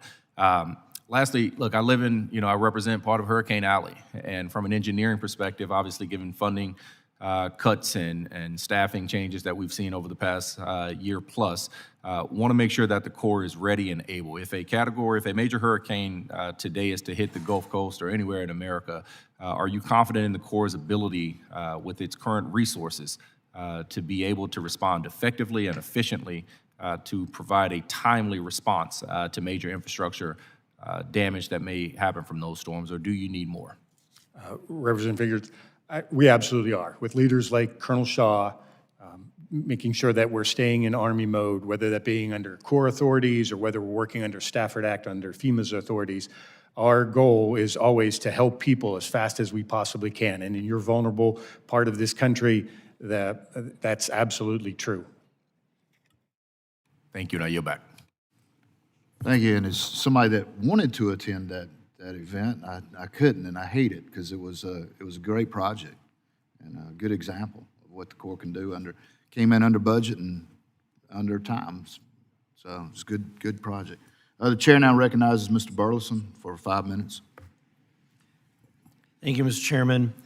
After decades of frustration and myself being frustrated, representing my district for 3 years, coming here to our annual hearing that we would have, what a change. What a change. Secretary Tell, I cannot thank you enough for the sea change in attitude and respect for the citizens and the taxpayers and their neighbors. What a difference. Thank you for your leadership, General Graham. Thank you. I have, you and your, Brigadier General Walter have just demonstrated tremendous leadership that we haven't seen in decades. And I am so impressed with Lieutenant Colonel Jesse Carter. And just last week, he led a team from Little Rock office to my district to have a series of community meetings to explain the changes in the policies that they're going to have. And they were welcomed with positive feedback from the constituents in my district, and I cannot thank you enough. And first, I just wanted to say thank you. You have clearly demonstrated, Secretary Tell, almost a private sector attitude, the way in which you address trying to streamline processes, make the Corps faster, quicker, responsible, and again, this goes to both of you. It's impressive to see happen. Can you highlight some of the new initiatives that you guys have worked on, and if you want to make any comments about your experience at Table Rock Lake, that would be great. Well, Congressman, I will just say we made a commitment to you in this room in September, and we followed through with that commitment, and I'm pleased to see that the situation has improved in Table Rock Lake. With regard to our initiatives, we're so proud of our building infrastructure, not paperwork initiatives. There are so many ways that we can improve here. I want to hit on something, since you've given me the opportunity, that General Graham hit on earlier, but we haven't fully articulated, which has to do with the way we contract for dredging. If you think about dredging, it's the equivalent of a snowplow plowing your street. It allows you to get back to work, and it's the equivalent for our nation of a snowplow clearing your street and enabling productivity. Unfortunately, the way we contract for this is regional in scope. We talked about this. We have less intelligence about the dredging activity across the nation when we're sitting across a negotiating table from a dredging provider than they do. We're often competing against ourselves, driving up costs across the country, having to run errands across the country in a way that's incredibly inefficient. We're already underway under building infrastructure, not paperwork, to elevating that contracting activity to a place where we have a national view, and it's going to make us far more efficient. It's going to make us allow us to squeeze every drop out of taxpayer dollars that we can. And so I'm extremely excited about that. There are a number of other ways that we can get into. I've got 1:23 seconds left. I can provide another vignette for you if you'd like, or I can answer another question, sir. Well, but I wanted to make sure that I didn't miss thanking you also for the water allocation that we got from Stockton Lake after decades of Southwest Missouri sweating and worried about having drinking water availability in the future. That was something that was finally accomplished, and I can't thank you, and my district cannot thank you enough. I wanted to ask about some of the funding that the Corps has, about $45 billion in congressionally appropriated funds that included about $15 billion that had remained unspent for about 15 years. Knowing that in my district there's infrastructure that needs improvement, can you address that issue and what we may need to do if we need to make any changes in order to make sure that those funds are utilized? Congressman, thank you for the question. And this is something we're working on every single day. We've analyzed every dollar of those $45 billion that are out there. Some of them are still part of a project that's active, and for one reason or another, we just haven't gotten to the point where we can start spending it. Some of it is stranded. Some of it will never be spent unless we repurpose it. And so we've been working with the Office of Management and Budget. We'll work with the Appropriations Committee. We'll work with this committee to try to make sure that, one, we're carrying through and executing the dollars that Congress has provided, but to the degree that those dollars are not. I mean, the enterprise, the Corps, has never had anyone. Most agencies have funding that expires. Much of our funding never expires. And the Corps has rarely had anybody come around and say, hey, if you don't spend this money, it's going to go away.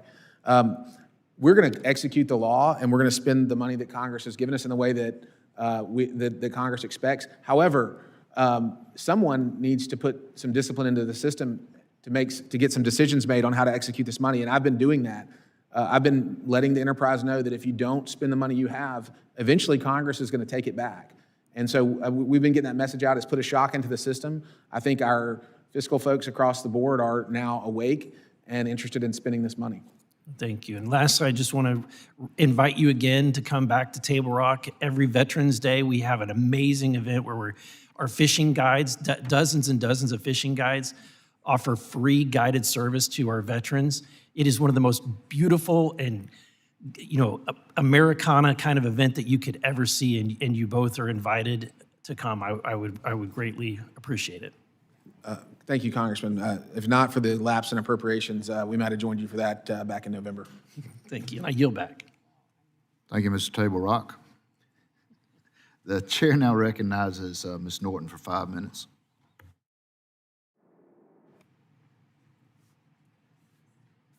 Thank you, Mr. Chair.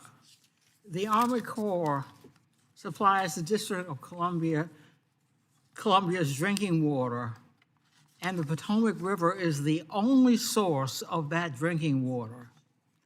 With only 1 day of backup water supply, man-made or natural events that make the river unusable for drinking water would put residents, the district government, and the regional economy at risk. In 2022, at my request, the Congress authorized the Corps to conduct a feasibility study of a project, quote, project for the water supply, including the identification of a secondary water source and additional water storage capability for the Washington metropolitan area, end quote. Congress has appropriated $2,300,000 for the study. 2 weeks ago, the Corps informed me that it will likely limit the scope of the study to an expansion of the existing primary storage basin. That violates both the study's authorization and appropriation. Expansion of the reservoir is not a secondary water source. Lieutenant General Graham, why has the Corps decided to limit the study of the expansion of the reservoir? Delegate Holmeshorn, thank you for that question. First off, I just want to assure the committee members and everybody listening that the water supply for the city, parts of Fairfax, and Arlington County are safe. Army's been entrusted to run that water supply since right after the Civil War.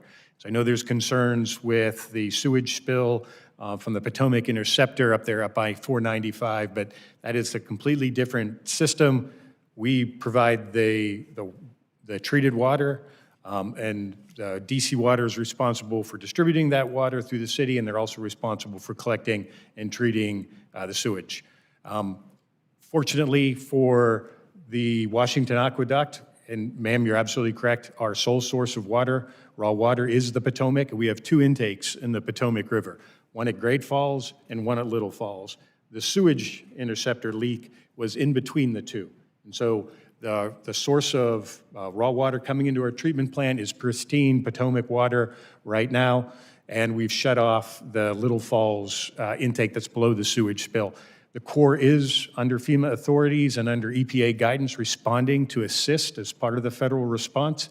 Our job right now, we have crews out there making sure that no additional stormwater interferes with what DC Water's doing to fix the interceptor, and we're also keeping additional stormwater from flowing where the contaminated biosoil had accumulated after the break. Ma'am, to your question directly on the feasibility study that's going on, to Mr. Tell's point that we need to get to quick, immediate decisions on what can we do now to make things better. So the expansion of the De La Carla Reservoir would add an additional 12 hours of supply. That's a 33% increase that's achievable near term.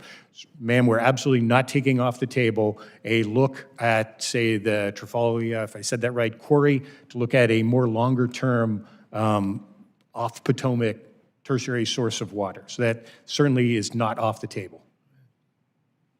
Well, will you commit to expanding the scope of the study to identifying a secondary water source and additional water storage capability as required by federal law? Ma'am, absolutely.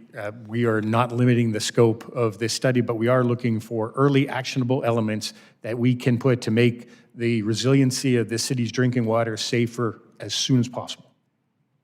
What is the federal government's plan to provide emergency drinking water to DC in the event that the Potomac River becomes unusable for drinking water, as could have happened had a different portion of the Potomac interceptor collapsed last month?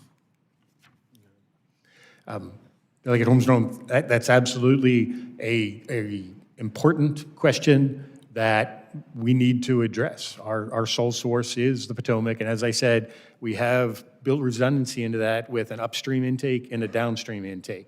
But there is no primary source that's off of the Potomac. They are looking to see if there's other interconnects we can possibly do with the other water treatment or water providers around the city, but that's the question that we will continue to explore. Thank you. Last month, a section of the Potomac interceptor collapsed, causing hundreds of millions of gallons of wastewater to flow into the Potomac River. Not only is this an environmental disaster, but it also underscored the urgency of a secondary water source. Lieutenant General Graham, will the Corps provide DC Water financial assistance for the long-term rehabilitation of the Potomac interceptor? Ma'am, thank you for the question. And I'll just say this challenge in the Potomac River is one of the greatest ecological disasters of its type to ever occur in our nation. We share your goal to ensure that the Washington, D.C. water supply has the necessary redundancies, given that the seat of government is here in Washington. It's a critically important goal. This is National Engineers Week, and I just want you to know I've done a special message to congratulate all of our engineers on the occasion of National Engineers Week, and I did it from the Washington Aqueduct because it is such an important facility. And I do think that this disaster underscores the importance of this facility for our nation. We're in the same position that you are. We agree, and I think it's a question of getting it right for the citizens, but also for the functioning of our government. Thank you, and I yield back. The chair now recognizes Mr. Crawford for 5 minutes. Thank you, Mr. Chairman. I thank the witnesses for being here. In January of this year, you announced the removal of the Little Rock District Commander, citing, quote, a loss of confidence in his ability to command. This commander had assumed command less than 6 months prior to that decision. As you both know, leading an Army Corps district involves significant responsibility, and I'd say a pretty steep learning curve, particularly for an individual who may not have served in that capacity before. Given the relatively short tenure, it would be helpful to fully understand the context surrounding that decision. Can you share some details regarding the factors that led to the removal of the Little Rock District Commander? I'm going to let General Graham address that question, Congressman Crawford. But I will just say, we talked with Congressman Burleson a few minutes ago. When we were in this hearing room in September, I announced to Congressman Burleson in response to his question that we had paused enforcement of encroachment at Table Rock Lake we had analyzed the information that his office had sent us. Really, we were doing casework on behalf of one of the members of this committee. I let Congressman Burleson know that we had paused enforcement while we came up with a common sense solution.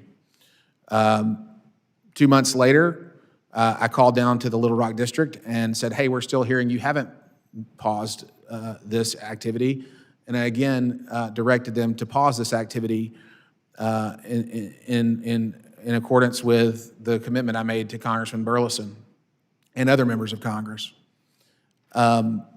It wasn't until December, when I was on the ground there in the Little Rock District, that I was talking to one of Congressman Burleson's constituents in her driveway, and this individual told me that she was facing DOJ, heading to court under criminal accusations with DOJ as a result of the inability of the Little Rock District to follow the directions that General Graham gave them.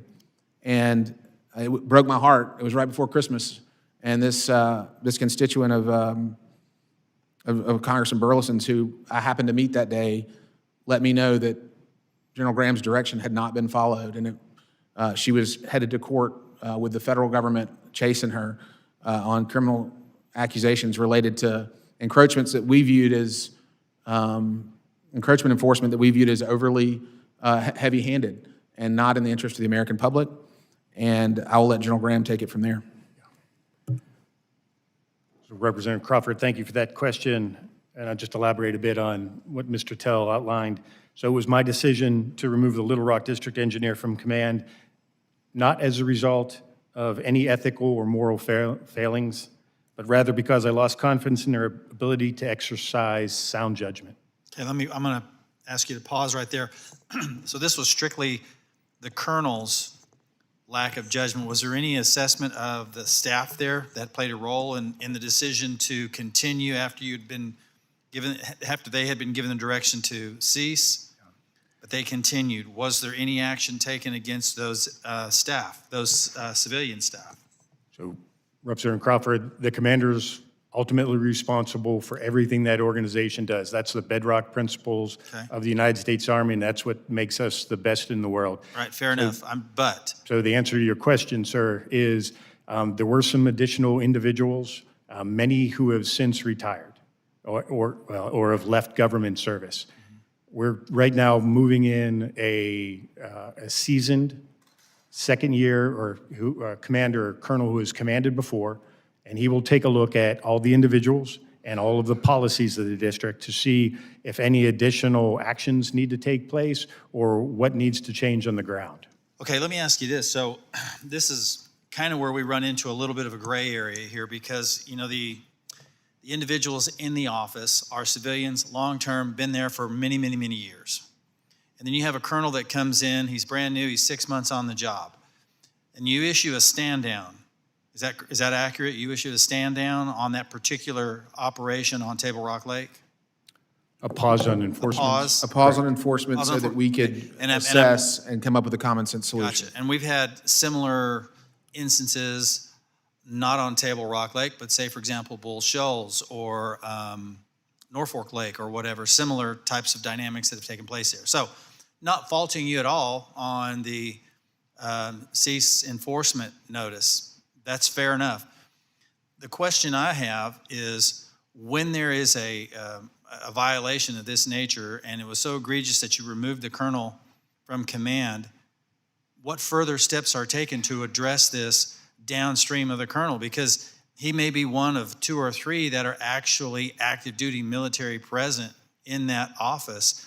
The rest are civilians. I'm curious what you do and how that chain of command works and how you address that problem going forward. If you have another colonel that may be being led by the office staff to do one thing after he's been given another set of instructions, like a cease of enforcement, what are you going to do in the future? Are we going to continue to fire colonels, or are we going to look at the office staff below the colonel? Representative Crawford, it's a great question, and the way the Army works, we want to make sure that the chain of command is responsible for changing that culture that should never have existed at Table Rock Lake. That is the chain of command's responsibility. It is the chain of command's responsibility to make sure that those folks underneath them aren't being overly harsh on the enforcement of these rules, as we saw up at Table Rock Lake. That's their responsibility, and we're going to hold them accountable for it. I appreciate that. The chairman's been very gracious in the latitude. I will say that Table Rock is not the only place that's taken place, and I would also say that there is a cultural issue that needs to be addressed below the level of colonel. Sir, acknowledged. Thank you. Appreciate it. The chair now recognizes Mr. Desaulniers for 5 minutes. Thank you, Mr. Chairman. I want to, first of all, thank you for being here in the Corps, and also my deep appreciation and respect for the Corps' work representing a district, an area for a long time at multiple levels of government in the San Francisco Bay where the Delta meets it. The Corps has traditionally been very engineering-like and professional to work with, irrespective of administrations, frequently. However, not so much today, and that's a concern for me that I want to bring up for Mr. Tell. The number of authorized projects, and this is nationally, not just regionally, that aren't actually getting funding is a real problem because of the unique partnership that we have here with the state and local officials, particularly in sensitive areas like the one I get to represent. So we have asked you, the Congress, in 2018, 2020, and 2024 to give us an update. So we just want to know why it is that these are authorized, but funding has not been allocated. Given the pressure and the addition, I think I mention every year, is the addition to the change in weather, irrespective of how you believe that's happening. It's really important for our local and state officials to be able to do the engineering, fund these projects, and rely on you to get them out after they've been authorized. Congressman, you're correct. The current authorized but unfunded total of our portfolio is $78 billion. That number is likely an underestimate of the work that has been authorized by this committee in cooperation with the Congress at large. One thing is for sure, the demand on the services that the Corps of Engineers provides is higher than the supply that we can provide. But as we just had a discussion a few minutes ago about $45 billion of funds that have been appropriated but unexpended, our problem is not that we need more money in every case. In most cases, we need to be better at executing that funding. We need to be better at delivering that funding. We need to be better at overcoming obstacles. That's why the Building Infrastructure, Not Paperwork initiative that we announced yesterday is going to empower our commanders. It's going to empower our commanders to identify which priorities are important for their district, and then we're going to hold them accountable year to year for executing against them. And that includes moving projects from authorization to feasibility to engineering to design, and then to construction and eventually to operations and maintenance. And so I share your frustration. That's my perspective on it. Yeah, and I just, again, having been at this for a while, my hair has changed color. It's just frustrating. And engineering is engineering, and to the degree that we trust you to do the engineering side of it, but the project delivery, there sometimes is a lack of urgency from my perspective. And if it needs permitting, if it's rational and makes it more efficient, but doesn't, we can analyze what we may be losing from permit efficiency and not just opening up further problems. Should be completely bipartisan, in my experience on this committee as it is. So from an analytical standpoint, let us know what the problems are and just get down and figure out what it is to make sure we get this done. Sir, if I could just let you know my perspective, this is included in the building infrastructure, not paperwork initiative that we rolled out yesterday. Right. One of the odd things about the Civil Works mission is that the project funding that Congress provides to the Corps of Engineers is then also the funding that pays for the salaries of our district employees, right, who are wonderful in most cases. That means that if this committee or the Congress appropriates $100 million for a project, $33 million of that project on average is paying the salaries of our employees. Mm-hmm. In my view, this can create a perverse incentive to our employees, our districts, to continue projects long beyond when they could have delivered them, because there's an incentive to always add a new bell or a new whistle, study something a little bit longer. That actually sustains the district, or to grab a project off the shelf that maybe isn't a strategically important project in order to sustain it. And I think if we separate project execution of project funding from the district salaries, I think it will remove that perverse incentive, and General Graham will be able to manage his organization in a way that where delivery is the objective, not sustainment of districts. And I just wish, I wish we could be more analytical about this. I represent an area in Region 9, and when you cut EPA, that affects everybody. And if you get rid of really good employees, because as you said, not everybody's good in any organization, but we've lost really good employees in other agencies that affects your work, and you know that. General Graham, just briefly, how do you prioritize these projects given everything we just said? Representative Del Sonia, thank you very much for that question. If I could just quickly go back to your previous question, one of the initiatives under building infrastructure, not paperwork, is let's get the project right at the beginning, mm-hmm. right, which is what your frustration.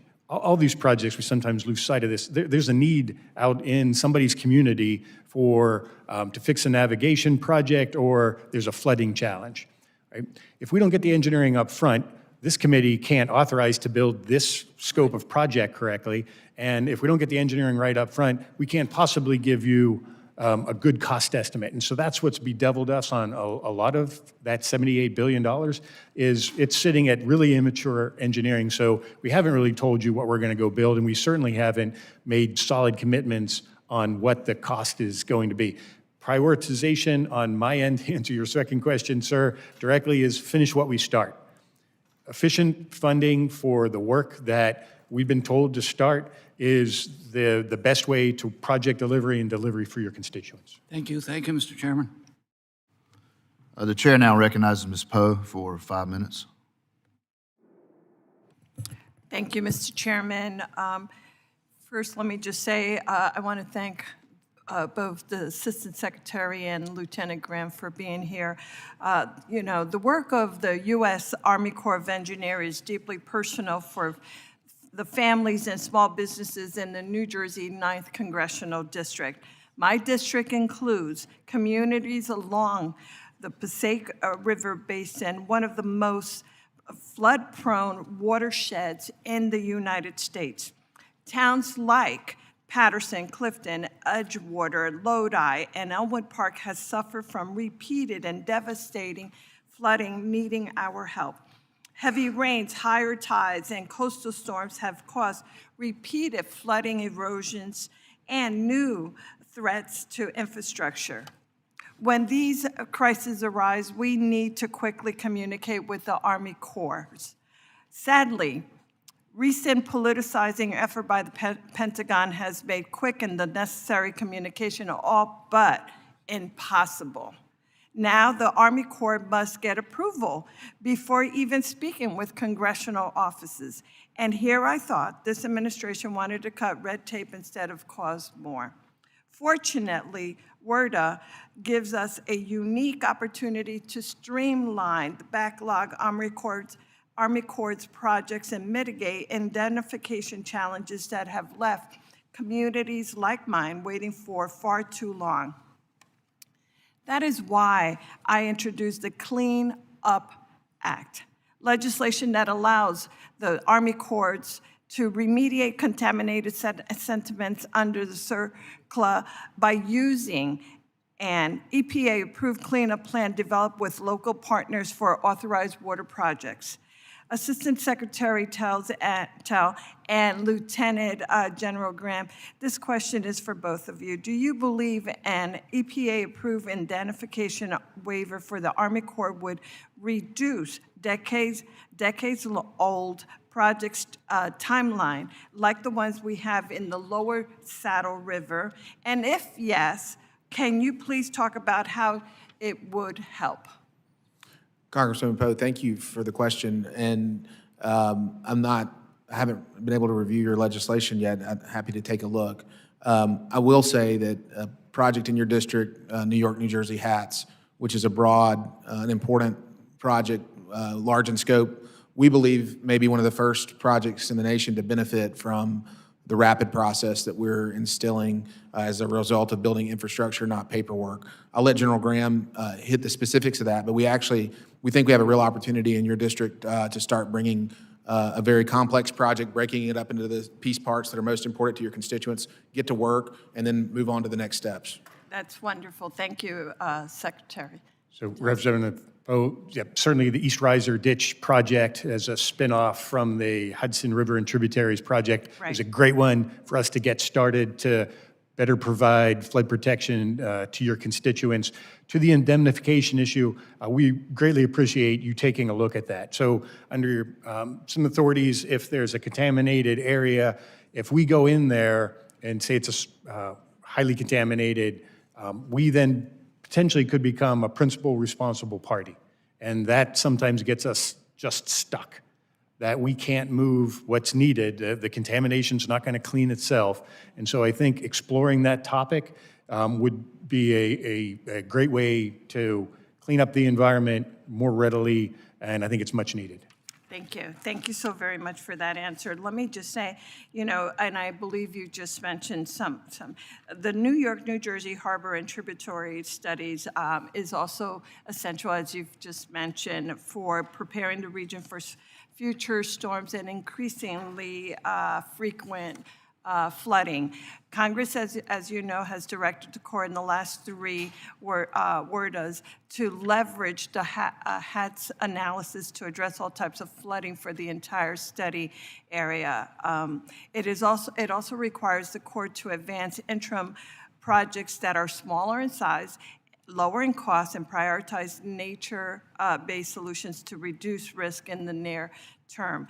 Now, Section 1343 of the 2024 WRDA directs the Corps to investigate and recommend projects that reduce flood risk in the HATS area. This includes examining individual flood risk and the combined effects of heavy rainstorms, storm surge, river flooding, sea level rise, and groundwater. This directive also emphasizes not just preventing damage, but producing new public benefits that habitat and natural systems, as well as community benefits like safety, resilience, and quality of life. Assistant Secretary Tells and Lieutenant Governor Grant, what actions does the Corps plan to take to implement the WRDA 2024 Section 1343? Specifically, what is the Corps specifically doing to evaluate and recommend projects to address both individual and combined flood risk while maximizing benefit for New York, New Jersey harbor and tributary studies? Well, Representative Poe, I'll take that start. We will have the East Riser Ditch Chief's report over to this committee by, I'm tracking right now, in June. I know the committee— This June? This June. Okay. for us to do just that, right? Large problem flooding throughout the Hudson Bay, Raritan Bay, and to break that down into chunks that we can get after. Certainly East Riser Ditch is one that we're going to recommend for approval in Ward of 26. Thank you so very much. It's vital that we work together on this. Thank you, Mr. Chairman. I yield back. The chair now recognizes Mr. Ezell for 5 minutes. Thank you, Mr. Chairman. It's good to see both of you guys here today, and I really appreciate all your hard work and the hard work of this committee. Thank you for letting me wave on. Secretary Tell, non-federal stakeholders in my district are often given cost estimates from the Center for Cost Expertise, but there's no transparency into how those costs were calculated. Is there any way that we can address this in WRDA, or is this going to be an administrative priority? Well, Congressman, I share much of your frustration.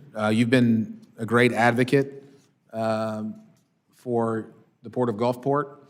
A lot of the work that you have done to identify this problem for us has caused us to relook and work with the non-federal sponsor to get an answer that makes more sense. I think General Graham may have some news to share with you there. I'm not gonna get in front of him on that. But this is a challenge. We have benefit to cost ratio, and both math problems, the numerator and the denominator, often confuse our non-federal sponsors. So I think transparency, which is exactly what we did in your district with your non-federal sponsor, was to sit down at the table, share our math, compare notes, and get to a result that everybody could stand behind. Thank you. General? Representative, so absolutely, we're looking for more transparency, more partnership with our non-federal partners, that, as its name implies. Somewhere in that mix, though, this is a contract that's going to go out, and we've just got to be careful on some of our acquisition pricing to make sure that that information, remains with the confidentiality that it deserves. But I think we can absolutely strike the right balance and become much more transparent. Thank you.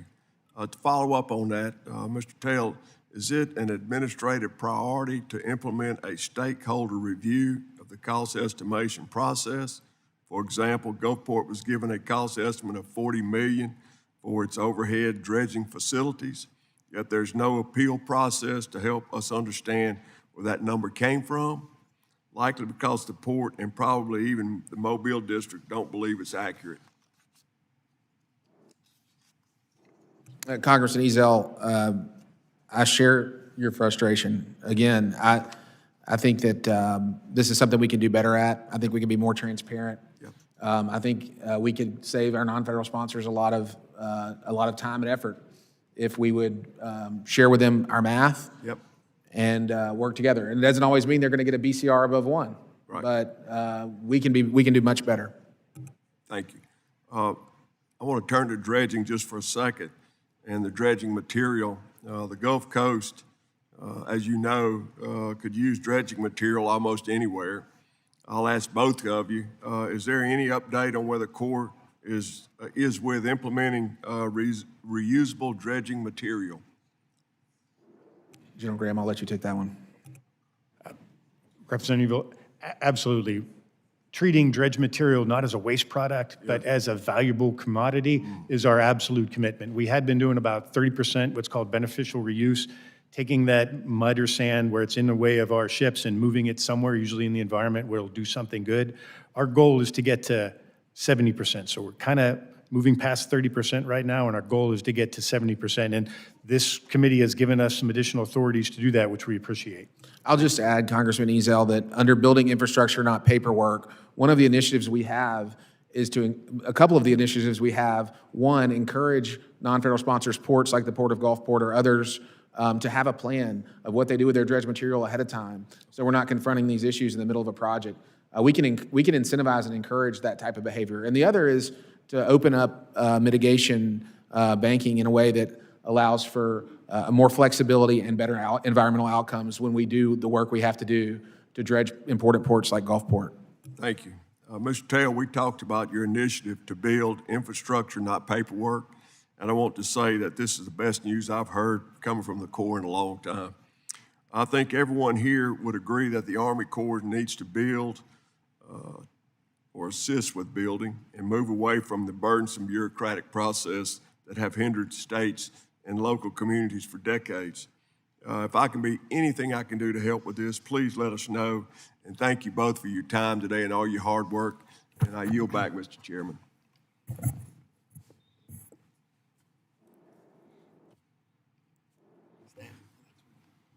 The chair now recognizes Mr. Stanton for 5 minutes. Thank you very much, Mr. Chairman, Assistant Secretary Tell, and General Graham. Thank you for being here today. I don't have to tell either of you how urgent water security challenges that Arizona faces, how bad they are, with national security impacts that go far beyond state lines, particularly with our leadership in the critical semiconductor industry. They demand quick federal action. Yet Secretary Hegseth's October 25 directive that all congressional communications from the Corps be funneled first through the Pentagon has interrupted regular communication and close collaboration between my office and the Corps. Congress cannot be left in the dark on project limitation and delays in our districts. I trust our conversation today will be quickly followed by a commitment to schedule a meeting with myself and my staff. Sir, we're at your service anytime you want to talk to us. Thank you very much. I look forward to working closely together as WRDA 26 progresses. Arizona and the rest of the West have long suffered a historic drought, but we are operating under increasing uncertainty over the diminishing Colorado River. Negotiation over the river's future have not led to a lasting agreement between the Colorado River Basin states, despite a strong offer from Arizona, Nevada, and California. And worse, the Bureau of Liquor Relations' backup plan for the river threatens deep cuts to Arizona's water supplies. Look, Arizona knows how we do more with less regarding water. Arizona's leadership in water conservation storage, particularly in high-tech irrigation and water recycling, means we already use less water now than we did 60 years ago, even with a growing population. But with these looming cuts, make continued support for environmental infrastructure assistance in the 26 WRDA even more critical. In Arizona, EI dollars support meaningful drought resiliency efforts in communities and tribal nations. That's water lines, wastewater improvements, and aquifer recharge projects that will make a real difference as we make the most of limited Colorado River supplies. But getting to groundbreaking has been beyond frustrating. Just one of 24 funded projects under Arizona EI has started construction. That is unworkable. Unfortunately, we've seen lengthy environmental reviews put a hold on project Arizona needs today. I appreciate that the Corps has streamlined its NEPA processes last June and utilizes more categorical exclusions for EI projects. But our water situation demands we work faster, making more improvements to expedite these reviews. Assistant Secretary Tell, how is the Corps working to ensure that EI projects funded by Congress get out the door to communities in a timely and efficient manner? What additional resources or authorities like expanded categorical exclusions or flexible funding reallocations will help move these important projects forward? Congressman, thank you for the question. And I will just say, General Graham and I were recently in Phoenix together. This is a community that has been figuring it out when it comes to water since before Arizona was a state, before the United States of America was a country. So it's a community that understands this challenge. With regard to NEPA, I will say thank you for recognizing the reforms that we implemented last year to NEPA to follow the law, but as you said, include categorical exclusions, which are almost like TSA pre-check for environmental review. It makes things faster, clear rules of the road here. This is what we're doing throughout building infrastructure, not paperwork, is reducing the regulatory challenges by implementing smart policies that will allow projects like this to move ahead. And obviously, when it comes to environmental infrastructure, it's a different type of project and something that we, frankly, it's not within the core missions, the core expertise of the U.S. Army Corps of Engineers. We're in the business of major flood control projects, major navigation projects, major aquatic ecosystem restoration projects. General Graham and his team don't have particular expertise when it comes to municipal water systems. So one of the ways that we can actually deliver these projects more efficiently is by going out to the private sector, folks who municipality would otherwise contract with for this. And when Congress does provide money for this purpose, we believe that our private sector partners can quite often execute it much more efficiently than we can. Thank you very much. I was able to secure authorization for increased spending limit for Trace Rios in the Phoenix area in WRDA 24, but it's been years with no substantive movement towards resuming construction. It's a critical project for my community. Assistant Secretary Tell, will the Corps commit to prioritizing funding and staff resources to finally move Trace Rios forward? Congressman, I will defer to General Graham for an update on Trace Rios. Thank you. So we understand how important that project is with you, or for you and your constituents, and the fact that that's been ongoing for a while. I don't have the specifics with me, but we're happy to get back to you on when we're moving forward. But what I do recall is that this last increment was going to be positively received, and we'll get the exact specifics back to you. But it is on my radar as a very important project. Thank you very much. I yield back. The chair now recognizes Mr. Fong for 5 minutes. Thank you, Mr. Chair. Assistant Secretary Tell, Lieutenant General Graham, thank you for being here. Thank you for your leadership. Secretary Tell, especially for you, thank you for coming to my district to see our water projects firsthand. Your personal attention, words can't describe how important that is to my community. I was encouraged to see your announcement of the Corps' new initiative, Building Infrastructure, Not Paperwork. I see this as an exciting, promising step towards delivering more cost-effective water resource projects on time and on budget. As I've outlined to you, just in my district alone, there are a number of feasibility studies in the queue and that are currently underway, or hopefully will be currently underway. How do you foresee this initiative delivering more projects to the construction phase in the near term?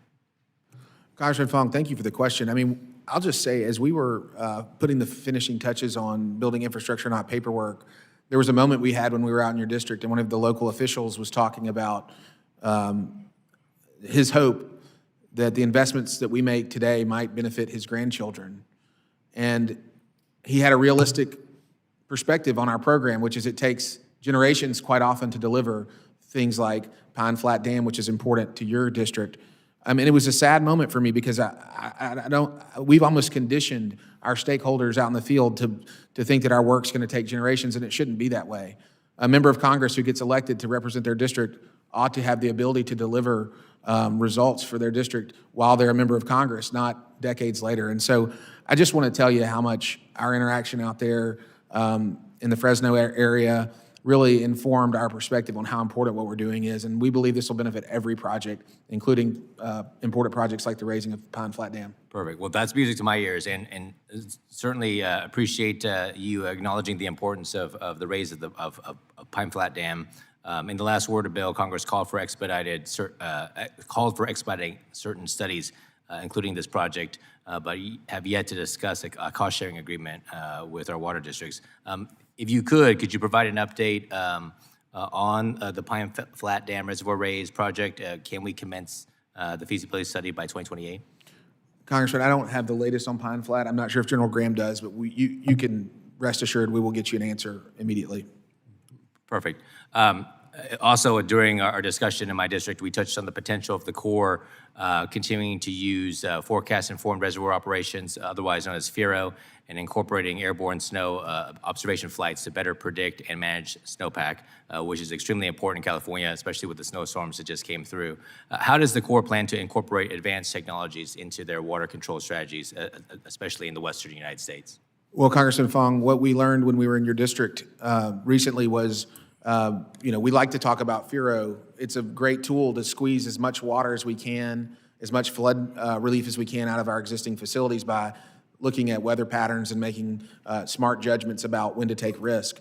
What we really learned, though, from your district was that what's called SIRO, snow-informed reservoir operations, is even more important. And this is where we or our partners fly LiDAR flights above the mountains when there's no snow, and then we fly LiDAR above the mountains when there is snow, and we make a determination about the snowpack. And this actually is an area where we can do more and better to, again, continue to squeeze as much as we possibly can out of our existing infrastructure at a relatively low cost.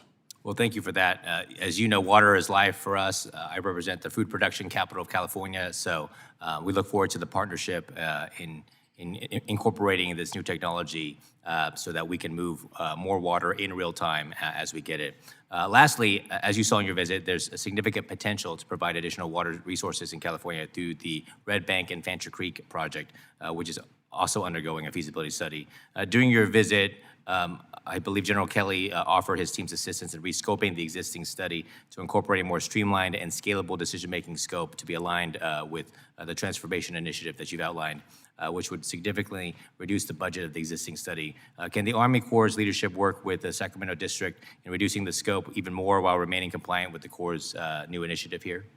Representative Fong, if I could, going back to your earlier question, when you spoke to Pine Flats study, funding will be one of the needs to move that dam raise study forward. Turning to Red Bank and Fancher Creek, as General Kelly probably talked to you about, carving off the Dry Creek portion of that, taking a look and see what we can do with that dry reservoir to see if we can hold on to more floodwater longer and release that for managed aquifer recharge. Certainly that's a bit of low-hanging fruit that we ought to work together on.